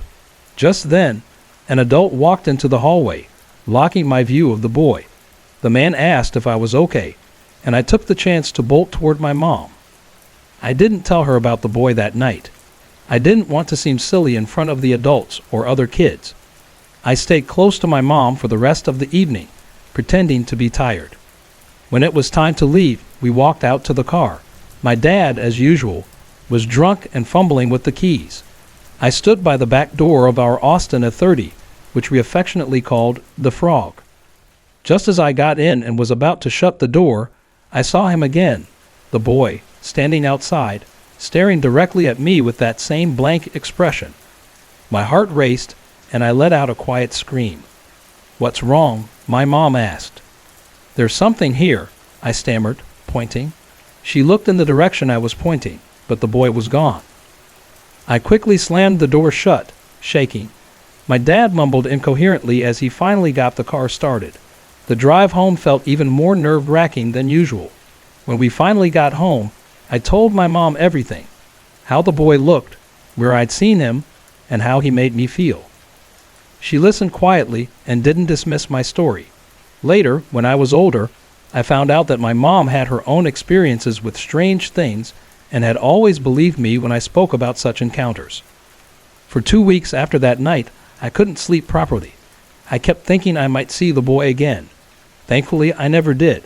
We never went back to that friend's house, and the next barbecues were held somewhere else. Years later, my mom told me that she had heard from someone that the family who lived in that house had a son who struggled with depression. Tragically, he had taken his own life by hanging himself there. Other people had reportedly seen him too. It was then that I realized the boy I had seen must have been him. In 1964, when I was 20 years old, I had 2 friends visiting from France. They were staying with some local friends of mine in Bécos, and one night, we decided to stay over at their place for fun. We had an amazing day. We visited Les Surfs, a beautiful spot on the east coast of Mauritius, where we spent the day swimming, playing, eating, and of course, checking out girls. It felt like paradise, though now it's become a tourist spot owned by a hotel group. Afterward, we grabbed some pizza and went to see a movie, though I can't remember what it was. We got back to the house around 11 p.m., exhausted but happy. The family hosting us was warm and welcoming. We stayed up chatting with coffee and cake until almost 2 a.m. before everyone headed to bed. I was given a mattress in the lounge, laid out between the couch and some armchairs. As I brushed my teeth in the bathroom, I thought I saw someone pass by the door in the mirror's reflection. What struck me was how completely silent it was. No footsteps, no sounds at all. When I finished and walked back to the lounge, the house was completely still, and everyone appeared to be fast asleep. I tried to dismiss it as tiredness, set up my bedding, and turned off the light. But just as I was about to fall asleep, I heard soft footsteps coming down the corridor toward the lounge. The faint light from outside barely lit the room through the curtains, and I could hear someone walk around my mattress and sit on the couch. I even heard the soft poof sound of someone settling down. I turned around, expecting to see someone, but the couch was empty. "Who's there?" "Hello," I called out, but there was no answer. My heart raced, and I felt an uneasy chill run down my spine. I jumped off the mattress, turned on the light, and quickly scanned the room. Everything was quiet and empty. I checked the bedrooms, but everyone was asleep, some of them even snoring lightly. Confused and unsettled, I hesitated for a moment before returning to the mattress. It took a while, but I started to calm down. Just as I was about to fall asleep, I was suddenly jolted awake by the sound of breathing in the lounge. Sitting up, I looked around, but once again, no one was there. Then, I heard noises coming from the kitchen, like kitchenware being moved. My heart pounded as I turned on the lights, hoping to calm my nerves. The noises stopped, but the tension in the room remained. By now, it was well after 3 a.m., and I couldn't shake the fear. I opened the curtains to let in some light from the street lamp outside. Everything seemed still for a while, and I began to relax again. But then, I heard movement in the corridor. Turning, I saw a shadow on the wall, though there shouldn't have been any light from the lounge to cast it. I froze, my breath catching in my throat, and called out, but no one answered. Summoning all the courage I had left, I walked toward the corridor. At the far end, I saw my friend standing there. "Hello? I'm sorry for waking you, but I can't sleep," I said, relieved. He didn't respond. Instead, he simply turned and walked into the bathroom, without even turning on the light. Something about his behavior was strange. I followed him, my stomach in knots. When I turned on the bathroom light, my heart dropped. There was no one there. The window had bars on it, so there was no way anyone could have escaped. Panicked, I rushed to his bedroom and opened the door. He was sound asleep, snoring slightly. That's when I realized I had either seen a ghost or a doppelganger. Terrified, but with no other choice, I returned to the lounge, feeling as if I was being watched. I sat down in an armchair and began to pray, repeating the Our Father and calling on Jesus' name. I stayed awake until dawn, too afraid to sleep. At around 6:30 a.m., my friend's father woke up to buy bread. He found me sitting in the lounge, the curtains open and the lights still on. He asked why I was awake, and I told him everything that had happened. He looked at me thoughtfully and then said, "The house above theirs, part of the same block, has been empty for years. It's rumored to be haunted." He went on to tell me that he'd experienced strange things himself, footsteps, moving objects, even seen doppelgangers. But he assured me that nothing harmful had ever happened. He lived there for years and had become used to it. When my friends woke up, I shared the story with them at breakfast. One of the sons told me about his own experiences with sleep paralysis, strange shadows, and unsettling noises. But my French friends were skeptical and suggested I was just too tired from the day's activities. They insisted I must have imagined it. Despite their dismissal, I never stayed in that house again. The memory of that night, and especially the eerie encounter with the doppelganger, stayed with me for a long time. A few years later, when I was around 9, my dad, strongly encouraged by my mom, bought me a guitar. He wasn't too thrilled about it at first, convinced I'd lose interest quickly. Back then, A guitar was an expensive purchase, especially in the 1950s. But I surprised him. I had a good ear for music and picked it up quickly. As I got older and started working, money became tight, but my passion for guitar remained. I sometimes played with friends at small pubs and restaurants, but I'd always wanted an electric guitar. The only problem was my budget was limited. One day, I saw an ad in the newspaper. Someone was selling a Rickenbacker. It seemed like a dream opportunity I couldn't miss. I called the seller, arranged a meeting, and set off to check out the guitar. The seller lived in Port Louis, and finding his place wasn't easy. It was a hot, sunny Saturday morning, and I wandered through unfamiliar streets, following his directions. After asking two people without success, I approached a middle-aged man dressed casually. He had big curly hair and striking gray eyes, something unusual for the Creole population. I asked him for directions, and he gave me clear instructions, helping me realize I was almost there. As I thanked him, he said something unexpected.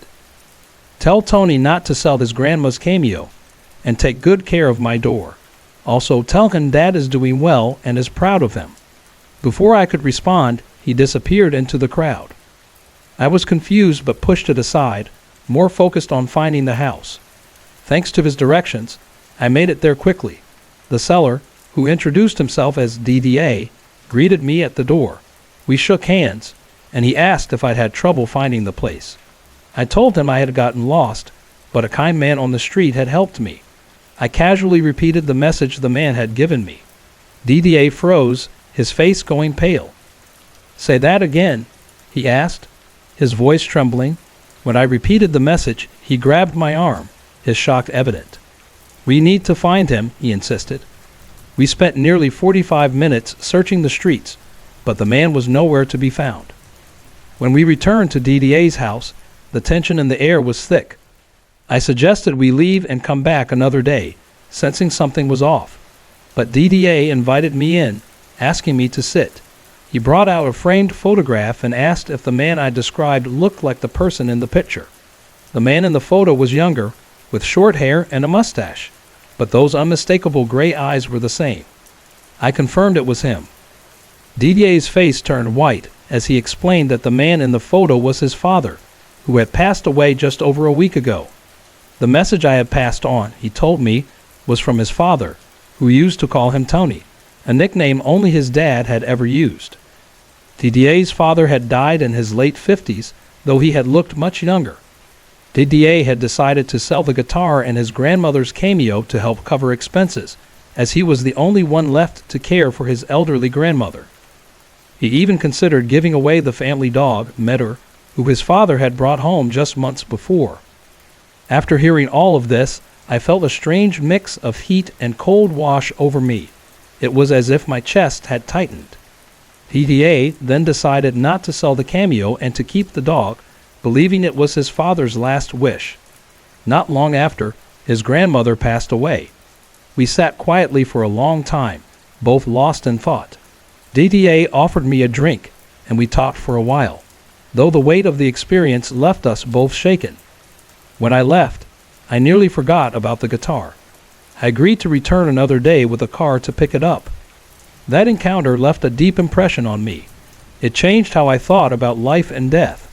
For weeks, I felt as though DDA's father might appear again, around a corner, in a room anywhere.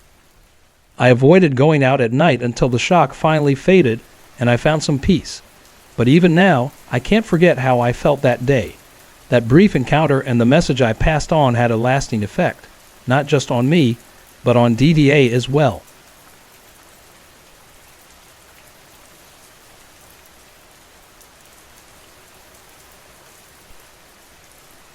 I'm a 37-year-old Frenchman, and I've been living in Mauritius for over 3 years now.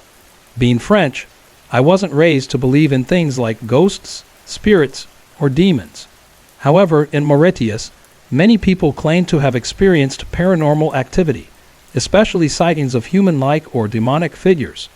Some of these entities are so well known that just mentioning their names is enough for everyone to recognize them. I've always been skeptical about such stories, but they've piqued my curiosity. This is my story, which happened 3 months ago in October 2012. It was a Friday night. Around 2 a.m., all the dogs in the neighborhood suddenly started barking at the same time, including mine.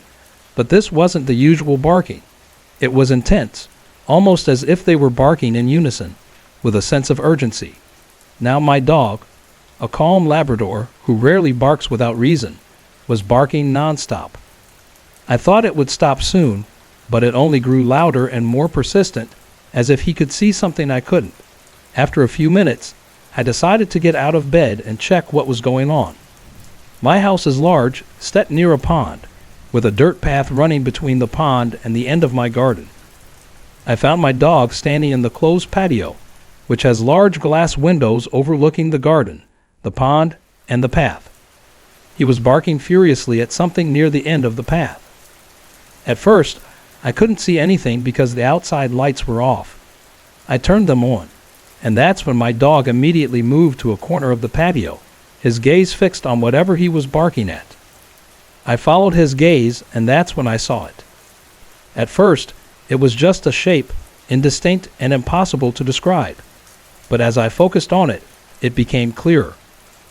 A large black cloud, about the size of a tall man, was floating and gliding silently along the dirt path. It wasn't just a shadow or mist. It was thick and opaque, almost like a living, breathing entity. It didn't make a sound, and it moved slowly, like a slow-moving carpet.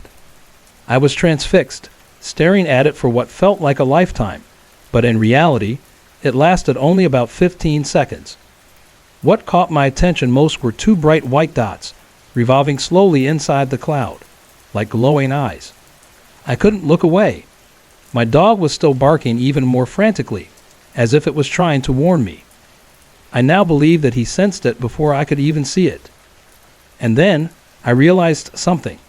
I wouldn't have seen it at all if my dog hadn't been there. I even remember touching my dog right before the figure appeared. Some locals later told me that I might have seen through my dog's eyes because of that touch. I don't know if that's true, but it's an intriguing thought. As the black cloud moved down the path, it slowed when it passed in front of me, almost as if it was aware of my presence. For a brief moment, it turned toward me, and I felt a strange awareness, like it was acknowledging me. Then it picked up speed and continued its path, disappearing down the dirt road. It didn't vanish into thin air or evaporate. It just left, as if it had a purpose. Since that night, I've tried to do some research, but I haven't found anything that perfectly matches what I saw. While black clouds are sometimes linked to shadow people, this wasn't like that. It was solid, impenetrable, not translucent or shadowy. It left with intent, not just fading away.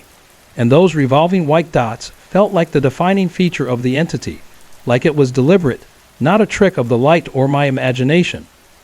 That night left a lasting impression on me. It wasn't just the visual of the cloud, but the feeling that something inexplicable had crossed my path. I don't know what it was, but I know what I saw. It's a memory I'll carry with me for a long time.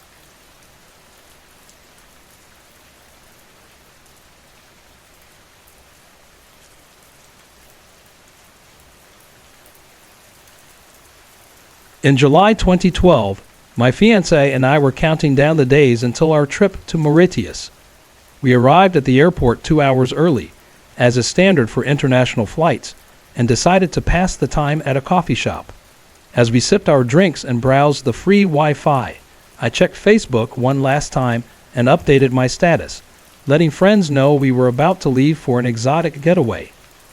As I was about to log off, a notification popped up, a reminder of a friend's birthday.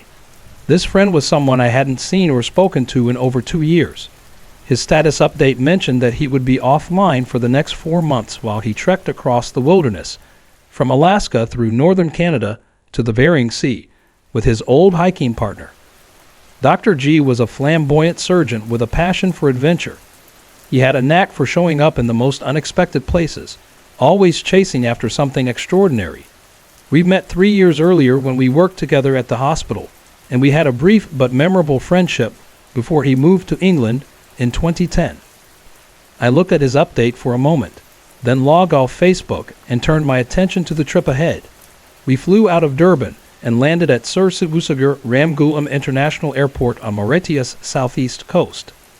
Smiling from ear to ear, we boarded a coach to our resort in Grand Bay, located in the north. As night fell during the long drive through endless sugarcane fields, I began to feel a strange, uneasy sensation as I gazed out the window. The excitement of the trip had begun to fade slightly, replaced by a subtle tension in the air. Mauritius exceeded our expectations. Our resort in Grand Bay was beautiful, a French-style whitewashed building with just 5 floors. Each apartment had a balcony overlooking the beach, and the bar and dining area were topped with thatched roofs, surrounding a pool with white-potted palms and wooden sun loungers. Our first few days were blissful, filled with swimming, snorkeling, and sailing. Afternoons were spent exploring Grand Bay, walking its narrow, busy streets to reach the waterfront. There, luxury yachts and jet skis dotted the bay, contrasting with the stray dogs and beggars that roamed the golden beaches. We noticed several grand manor houses standing abandoned in prime locations, which sparked our curiosity about their untold stories.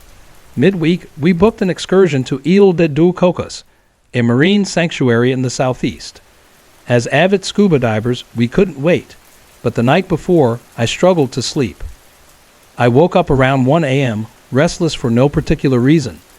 To avoid disturbing my fiancée, I stepped out onto the balcony, headphones in, and settled into a wicker chair. The night was breathtaking. Clear, starlit skies, cool air, and complete stillness. As I listened to American Pie by Don McLean, my thoughts drifted back to Dr. G. I wondered how he was doing on his trek, sleeping under the stars in the wilderness. Then suddenly, an icy sensation gripped me. It felt like I was falling off the balcony. My stomach dropped, like the feeling you get when speeding down a steep hill. It lasted only a moment, but it left me shaken and terrified. The feeling disappeared as quickly as it had come, leaving me rattled. Moments later, my fiancé came out onto the balcony and asked what was wrong.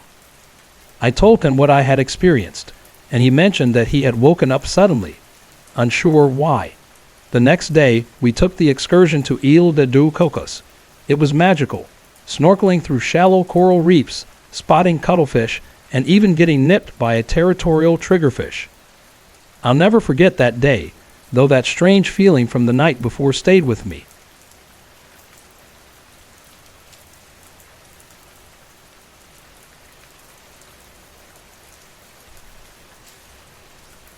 I was in the 4th grade when things started getting weird at my best friend's house. It all began after they had the attic converted into 2 bedrooms. That's when things started to happen. At first, it was just a few loud bumps from behind the walls where a long crawl space had once been. The space had been closed off during the renovation. We'd been back there before, and the crawl space had stretched far behind those walls. But after the remodeling, strange noises started. Loud thuds, knocking, and crashes, almost as if something was being thrown. At first, it was unsettling, but we didn't think too much of it. It wasn't really scary, just odd. In 5th grade, nothing unusual occurred, and we thought maybe it was all just our imaginations running wild. But in 6th grade, I think I saw a ghost. I used to ride my bike to my friend's house every morning and wait in the driveway until she came out. Then we'd ride together to school. One morning, I was standing there when I glanced up at the window above the driveway, the one that faced my friend's room. It was dark, no lights on. But then, out of nowhere, the lights flicked on, and I saw something in the window. It was a figure wrapped in a yellow towel, and it had dark, slicked-back hair spiked up. What was strange, though, was that I could only see one eye. The other half of the face was missing. I stared at it, frozen, until the lights turned off and the figure vanished. I knew it couldn't have been my friend because just 2 minutes later, she was outside, ready for school with dry hair. In 7th grade, my friend and her mom had moved out. Her dad stayed in the house for a while, and eventually he moved too. They came back the summer before 8th grade, but by then, I wasn't staying over there as much. Still, when I did, weird stuff kept happening. One night, we were sitting upstairs talking when we heard crying. It wasn't soft crying. It was loud and desperate, coming from the stairs. It felt strange, almost unnatural. I remember feeling unsettled, like someone, or something, was in distress. Another time, I stayed for a week, and things got even weirder. I was upstairs in the guest room, which was now her room since she'd switched bedrooms, listening to Nirvana while she was downstairs taking a bath. Out of nowhere, the CD started skipping.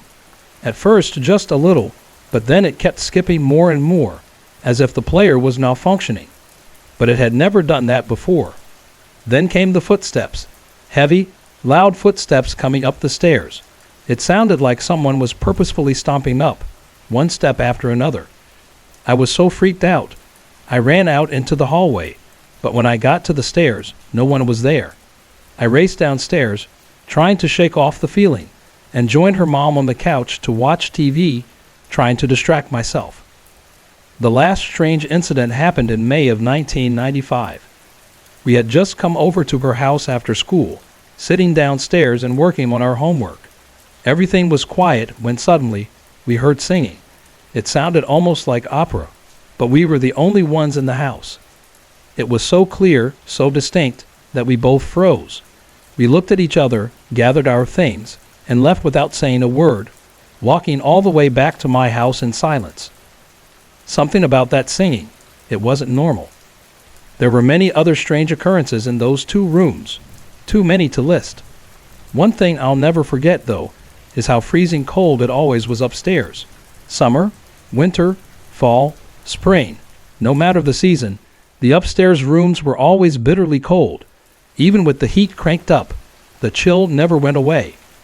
My friend and her mom eventually moved to Nevada that summer, and from what I hear, their new house is supposedly haunted too. But before they left, my friend mentioned something that made everything even creepier. She believed the poltergeist was tied to an old woman doll her mother owned. It was a creepy little thing, and though it played a small part in the haunting, I think it was just one piece of a much bigger puzzle.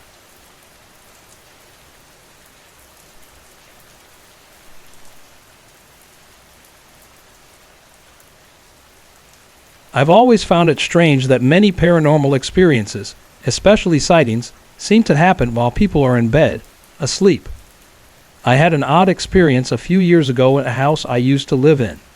Quite often, I'd wake up in the middle of the night to see a figure standing at the foot of my bed or beside me. It was a tall man, dressed in a trench coat and hat. What struck me most was that it never felt threatening. I didn't feel scared when I saw him. He didn't seem to have any ill intent. He only appeared when I was awake, though, and each time, I'd immediately wake my husband. But strangely, he could never see the figure. It was as if the apparition was there just for me. Around the same time, our neighbors next door were going through some pretty terrible haunting experiences themselves. But honestly, their situation was so disturbing that it would overshadow mine and make my story seem almost childish in comparison. But the oddest experience of all happened when my husband and I stayed at a bed and breakfast a few years ago. It was an old, large house in southwestern Virginia. We didn't know anything about the history of the house when we arrived. No ghost stories, no rumors. We just came for a quiet getaway. That night, I woke up in the middle of the night, and when I opened my eyes, I saw a young man kneeling beside the bed. He was fanning me with a magazine that had been left in a basket nearby. At first, I thought it was my husband, because the man looked so much like him. I stared at him for a moment, but, as I often did with these strange sightings, I just closed my eyes, hoping that it would go away. The next morning, I told my husband about what I'd seen. At the time, he wasn't much of a believer in ghosts, so he assumed I was probably just dreaming. We went down to breakfast, and while we were sitting with the owners of the bed and breakfast, my husband jokingly brought up my experience from the night before. That's when the wife suddenly became very interested. She asked me to describe the man I had seen. I told her he had short, crew-cut hair, was blond, muscular, and wearing gym pants and a polo shirt. As soon as I finished, her face turned pale, and she sat down in shock. She began to tell us the house's history. Apparently, it used to house boys from a nearby naval academy. One of the young men had died in the house, found in a gym room upstairs. The circumstances of his death were unclear. It might have been an accident or even a suicide, but the wife said that my description sounded like it could have been him. My husband grew quiet, and all his joking stopped. That's when the wife told us that another guest, who had stayed in the same room as we did, had reported seeing a man wander into his room that night. The guest thought it was another visitor who had gotten lost, but as it turned out, there were no other guests that night. The wife then looked back at me and said she thought the man I saw might have been the same spirit the other guest had encountered. She took my address and promised to send me a picture if she could ever find one of the young men who had died, to see if I recognized him. It's been a while, and I never heard from her, but it still leaves me wondering if the figure I saw was really the spirit of that young man. It was an experience I'll never forget.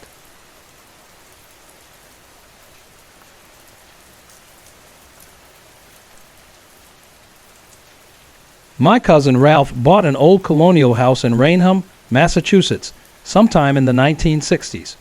The house was in a semi-rural area, with a barn next door. Ralph was single and lived alone. One Saturday, when he was in the Army Reserves, he had just taken a shower and had some time to kill before he had to leave to meet his unit. He decided to lie down on his bed with a towel around his waist, reading a magazine.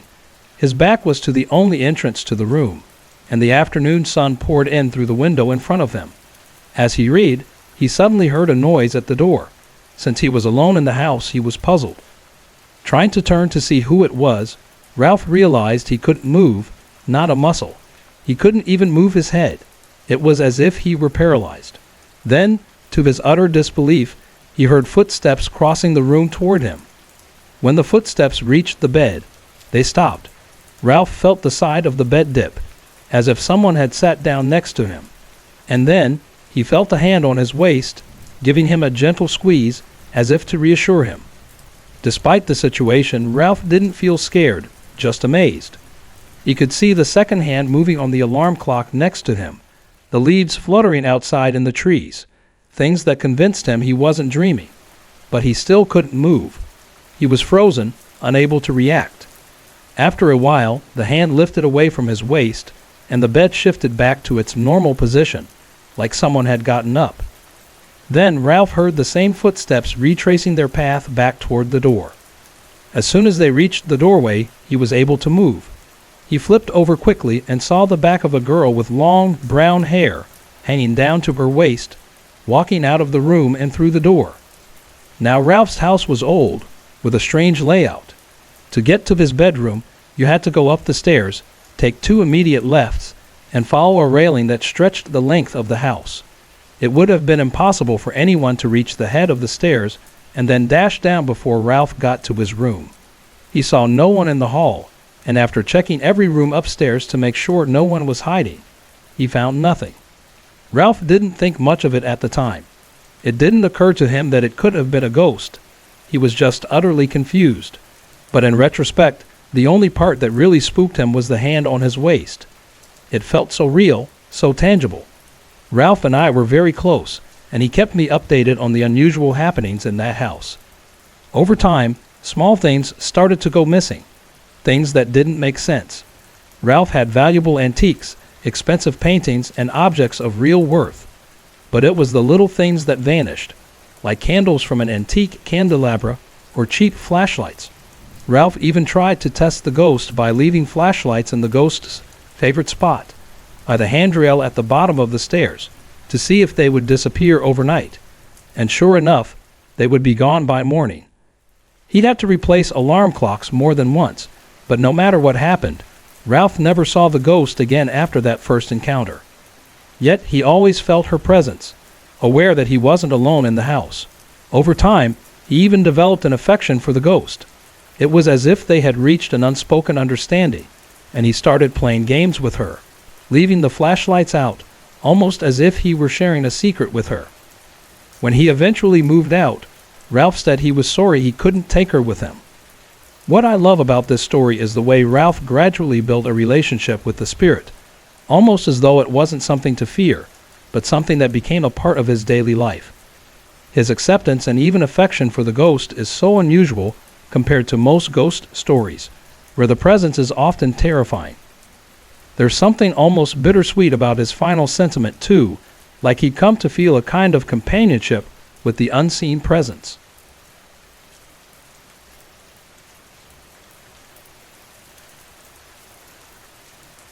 I don't know if what I experienced was an actual haunting, but something wasn't right about that house. A couple of years ago, I lived in the lower part of a two-family house.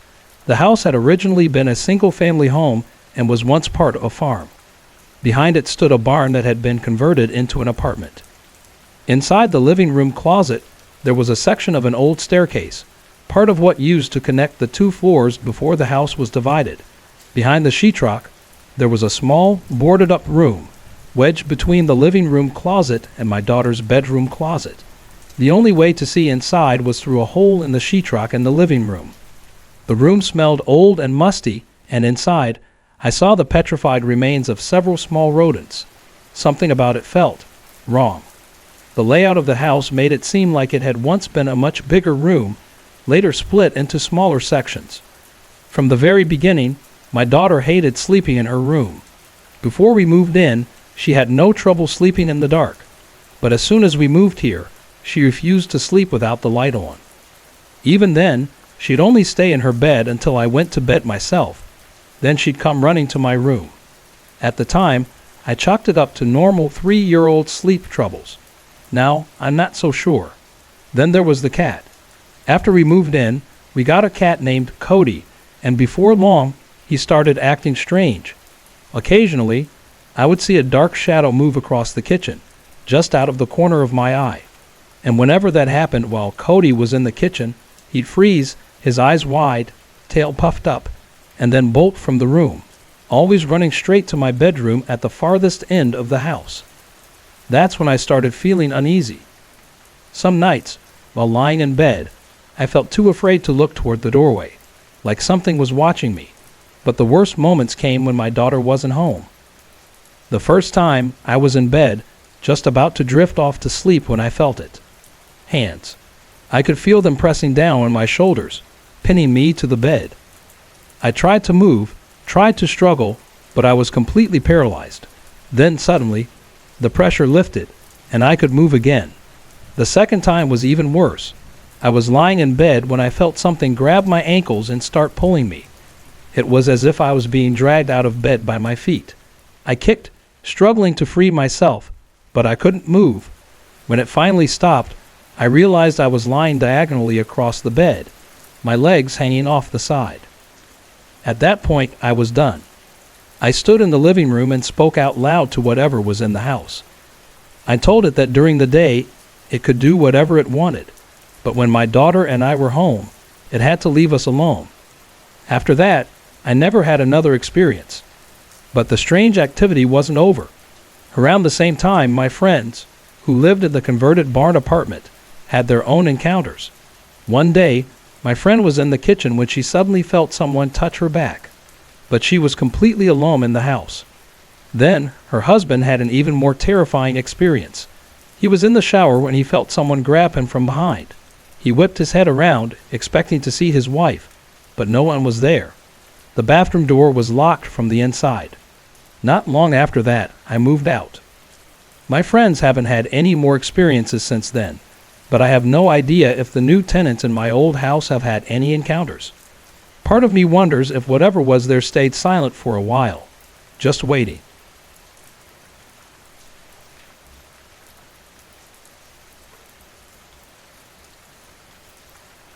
When I first moved into this house, I couldn't shake the feeling that something was off. The layout of the house itself was part of the strange atmosphere, so I'll start by describing it. When you enter the house through the north door, you walk into a sun porch. Just to the left is a staircase leading up to the second floor. The stairs are a bit unusual. There are 2 steps, a landing, a right turn, 6 more steps, another landing, another right turn, 5 steps, and then you reach the upstairs hall.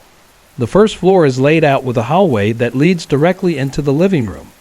Behind the front door, on the left, there's a wall with a peg rack for coats. The living room itself has large bay windows that look out onto the sun porch. It's a big open space that connects the living room and dining room, split only by a chimney that juts out in the middle. The couch is positioned on the north wall in front of the bay windows, and the entertainment center faces into the hall, near the front door. To the immediate left of the living room, as you come in, is my father's chair. A love-seat separates the living room from the dining room, but there's still an open area between the two spaces. At the end of the hall is the kitchen, with a door to the outside deck and a small bathroom just off it. Upstairs, at the top of the stairs, you walk into my parents' room. To the left, around the corner, is the bathroom, and at the end of the hall are my brother's room and mine. My room is on the southeast corner of the house. The basement can be accessed from the kitchen through a door near the hall closet. It's an old, wide open space, and everyone who's ever gone down there late at night with the lights off has come back up fast, saying there's something wrong with that place. The dread that fills you down there is like nothing else. Everyone feels it. The strange occurrences started soon after we moved in, but the first real experience happened in my room. I was lying in bed one night, facing east, and I noticed a shadow on the south wall, cast by the hallway light. There was no source for the shadow, nothing between the light and the wall. I got up, trying to figure out where it was coming from. I guessed it must have been something near the southeast corner of my bed, so I waved my hand through the space. There was nothing there, but the cold was overwhelming, menace 40 to 45 degrees colder than the rest of the room. It felt like the temperature dropped to 20 or 25 degrees right in that spot. I called my mother, who came upstairs. She turned the light on, and the shadow and the cold spot vanished instantly. I tried turning the light back off, but the moment had passed. After that, I had other odd experiences, but they were always just me seeing strange things, until my grandfather moved in with us. He'd injured his hand badly in a fall, so he needed constant care. He mostly stayed in the old living room, now closed off from the dining room, which we had turned into his bedroom.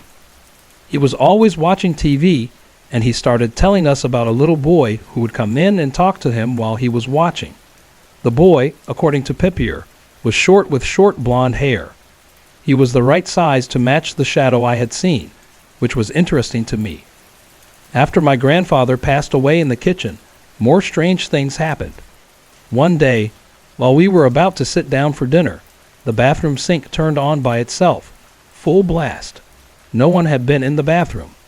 We all joked, "It's Pippier," and my father, laughing, shouted, "Dad, knock it off."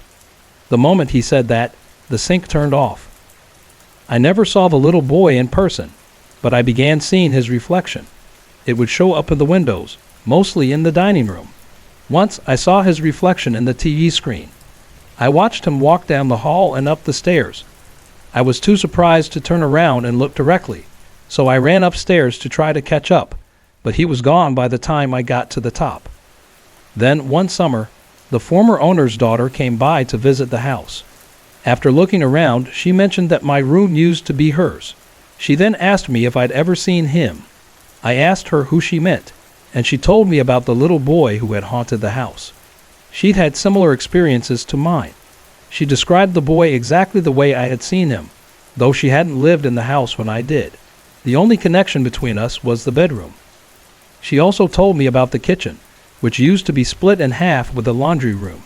She said that when the wall was up, you could hear the little boy's voice in the laundry room, saying things like, "Let me out," or "Help, I'm stuck." After the wall was torn down, she started seeing the boy all over the house. As for the basement, it's always been strange. When you go down there at night, you get a sense of dread that never goes away. It feels like something is watching you, and you always get the feeling that something might grab you by the ankles as you run back up the stairs. Everyone who's gone down there at night says the same thing. There's also a closet door in the hall that seems to have a mind of its own. Sometimes when we try to close it, it just pops back open. No matter how hard you try to keep it shut, it'll open again. It's always been that way. And then there are the little things. Items that move when no one is looking, lights flickering on and off by themselves. It's become normal in a way, but still unsettling. All these strange events started out as isolated incidents, but then became a regular part of life in that house. I'm not sure if the house was haunted, or if it was something else entirely, but it's hard to ignore all the weirdness that happened there. Every time I look back on it, I can't help but wonder if that little boy, whoever he was, is still wandering around, just as he always had.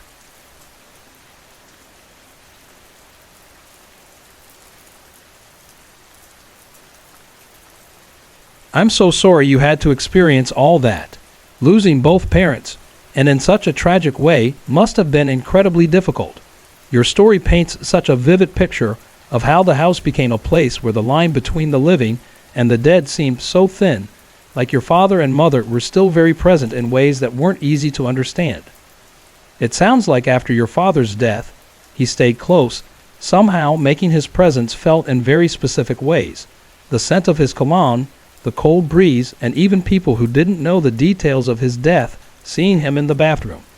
It's strange how spirits can leave behind these traces, almost like a memory imprinted in the house. And then, with your mother, her last moments before passing seemed to blur the lines between the living and the other side as well. The way she reacted to what she saw, her father and then your father, must have been unsettling for you all. That must have been such an emotional and intense time. The experience with your husband, seeing your father's likeness, and the sensation of someone getting into bed with you, only for there to be no one there, seems like something out of a ghost story. But it was so real for you, wasn't it? And then there's the part about the rain. That's really eerie, how it kept reappearing, even though you were sure your father was buried with it. It's almost like your father wanted to communicate something to you, or just make his presence known in his own way. It's almost as if, after your mother's passing, your father's spirit tried to push you out of the house, wanting you to leave for some reason. The physical experience of the door slamming shut as you left, that feeling of being pushed away. It feels like the house had become too full of unresolved emotions and spirits.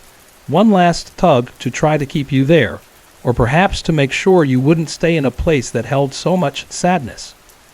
And your childhood friend calling you when you were feeling down. That part gave me chills too.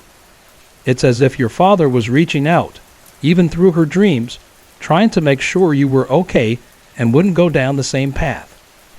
It's amazing how our loved ones find ways to communicate even after they're gone, especially when they feel like we're struggling.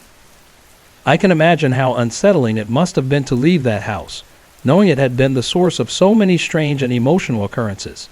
It must have felt like you were stepping out of one chapter of your life and into another.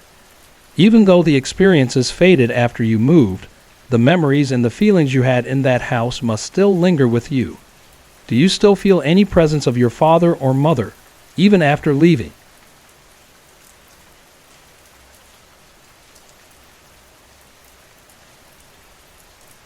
This is such a fascinating and emotional story, with layers of family history and spirit connections that seem to transcend time. It sounds like your great-grandfather's presence is deeply woven into your life and the lives of the women in your family, as if his spirit is both a protector and an unsettled force. It's really powerful that your family has such a strong history of paranormal experiences. It's almost like it's in the blood. The first encounter you had with your great-grandfather's spirit was so vivid and strange. I can imagine how terrifying it must have been, especially for a 9-year-old, to see someone like that in such detail. His fingers, his nails, everything. When he came closer the second time and even touched your cheek, I can see why that would be so unsettling. But then for your grandmother to reveal the picture of him and confirm that you saw him, that must have been a huge revelation. It sounds like, in her eyes, he had been sent back to protect you, and after that, his presence was more of a constant, almost like a familiar part of life in that house, despite the strange and sometimes frightening events. The way your grandfather seemed to make his presence known through the sounds and movements in the house, like doors opening, chairs moving, and floors creaking, must have made the house feel alive with his spirit, almost like he was still moving through the motions of daily life. I love the way you described the moment with your mother in the kitchen, how your grandfather was sort of playing with her in a way, blocking her path, until she called him by his nickname for her, and it all stopped. It's like he didn't mean to be malicious, but he was still asserting his presence in a way that was both powerful and eerie. When your mother got sick and the activity increased, It felt like your grandfather was especially active. The sounds of him pacing the hall, using the bathroom, checking on you. It's so odd but also kind of touching, like he couldn't stop caring for his family, even from the other side. And then the night your grandmother passed away, everything stopped, like she had scolded him in the afterlife for scaring you all. It's strange how it all coincided, as though the spirits in the house were connected to her in some way.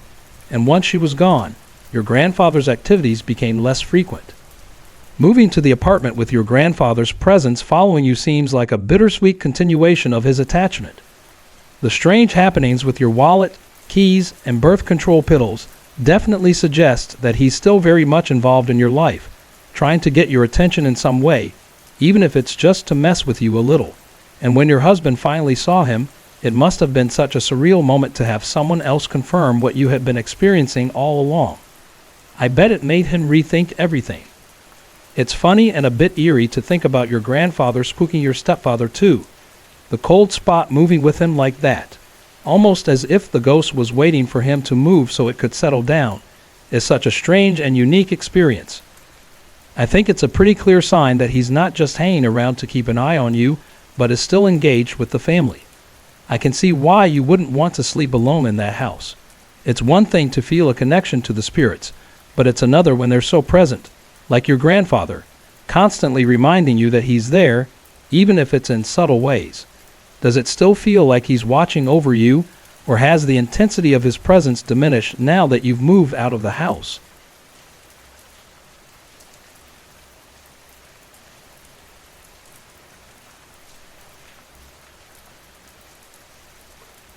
I'm 46 now, but I can still remember the event that terrified me when I was 16 like it happened yesterday. When I was 13 and 14, my family lived in Palos Verdes, California. It was during that time that I started attending a new school and making new friends. I've always been the kind of person who notices others, especially if they seem lonely. That's how I met Marie. She was a girl around my age who looked like she needed a friend, and we quickly became close during those 2 years. We only saw each other at school since she lived a long way from me, down the hill and up another, too far for junior high kids to visit, but we were happy to be friends. When I turned almost 14, we moved back to Orange County. A couple of years went by, and Marie and I stayed in touch through letters. Then, in the summer of 1966, she invited me to stay with her and her family for a week. My mom and stepdad drove me up on a Thursday afternoon. I was to stay until the next weekend. As we followed the directions Marie had written for us, we drove up a long driveway and reached the most stunning house I'd ever seen. It was a huge pink stucco mansion with a Spanish villa style. I hadn't realized how wealthy Marie's family was. I gathered my things, and when I asked my mom if she was going to walk me to the door, she and my stepdad just waved and drove off quickly, eager to get back home. So I walked up to the only door I could see. I knocked and waited. A minute later, a young girl opened the door and greeted me warmly. She told me she was Marie's sister, and that Marie was out taking a driving lesson, but would be back soon. "Please make yourself at home," she said. "I'll show you Marie's room so you can put your things away." She was very kind, so I followed her through the house. As we walked, I couldn't help but marvel at the grand staircase to my left. It was huge, winding around in a way that felt like something out of a movie. She led me upstairs, and I couldn't believe my eyes. There must have been 15 bedrooms, each one with its own full bathroom. Finally, we reached Marie's room, and I was stunned by how big it was. There were 2 double beds, and the window looked out into the backyard. To the left was a private bathroom, decorated with aqua and pink tiles, a large bathtub, and lots of space. It felt like a palace to me. Marie's sister left me to unpack, telling me to feel free to explore the house. I put my suitcase down, sat on the bed for a moment, then decided to take a look around. I walked back down the spiral staircase and found myself heading toward some stairs that led down into a massive formal living room. The fireplace was as tall as I was, and I remember walking up to it, wondering if I could stand inside it. To the right of the fireplace was a door leading into a game room filled with board games and a pool table.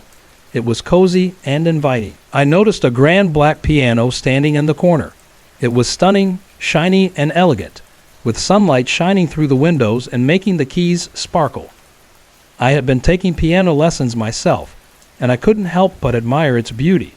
I stayed for a moment, appreciating the peaceful atmosphere, before deciding to head back upstairs and find Marie's sister. But as I reached the top of the stairs, I heard beautiful classical music filling the air. I paused and looked down into the living room. There, at the piano, was a young boy, maybe around 13 or 14, playing the most incredible music. I stood there for a moment, listening. He seemed so focused on his playing, not noticing me at all. I didn't want to interrupt, so I started to walk back down the stairs to sit on the sofa and listen. But just as I began to move, he stopped playing, turned, and stared right at me. I froze. Without saying a word, he stood up, turned around, and walked out of the room. I was about to follow him, to apologize for disturbing him, when I realized something that made my blood run cold. He had walked straight into a wall. But it wasn't just a wall. It was a large glass window with a view of the garden below. The drop from the window was about 10 feet, and there was no way he could have passed through it. No door. No opening, just solid glass. My heart raced. I realized then that I hadn't seen a real person at all. I quickly rushed upstairs and found Marie's sister in the kitchen. I asked her where their phone was, and she led me to a small alcove outside the kitchen. I dialed my home number, and the phone rang and rang. No one was there yet. My mom and stepdad hadn't even reached home. I tried again, but still no answer. Marie arrived home just then, and I could tell from her face that something was wrong. She asked me if everything was okay. I couldn't explain what I had just seen, so I didn't say anything. We went to the game room to sit down, but I was so shaken I couldn't relax. I excused myself and went back to the phone. I had to leave. There was no way I could stay in that house. I tried calling my mom again, but she was firm. She wouldn't come get me that day. Mary invited you for the week, she said. You'll have to wait until Saturday. I was terrified, but there was nothing I could do. Desperate, I called my boyfriend, hoping he could help me. But he had to work that night, leaving me stuck and alone in that house. I barely slept at all that night, fear creeping over me every time I closed my eyes. The next morning, my boyfriend did come to get me. Marie was confused about why I was leaving after just one day, but I couldn't explain. In fact, I'm not even sure what I said. I never spoke to her again after that, and we lost touch. As for the young boy, I never found out who he was, but after that night, I couldn't deny what I had seen. I'm a believer now, and I'll never forget the feeling of that cold glass window.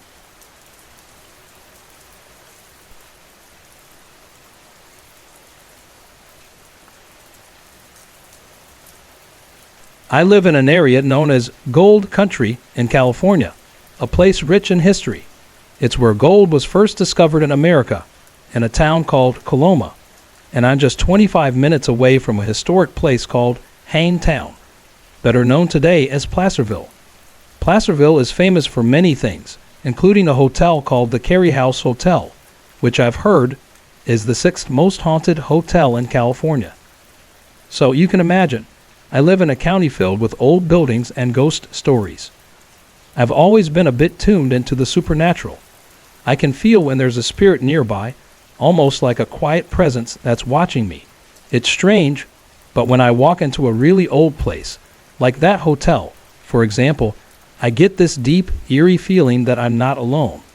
It's like the air around me changes, and I know there's something there, even if I can't see it.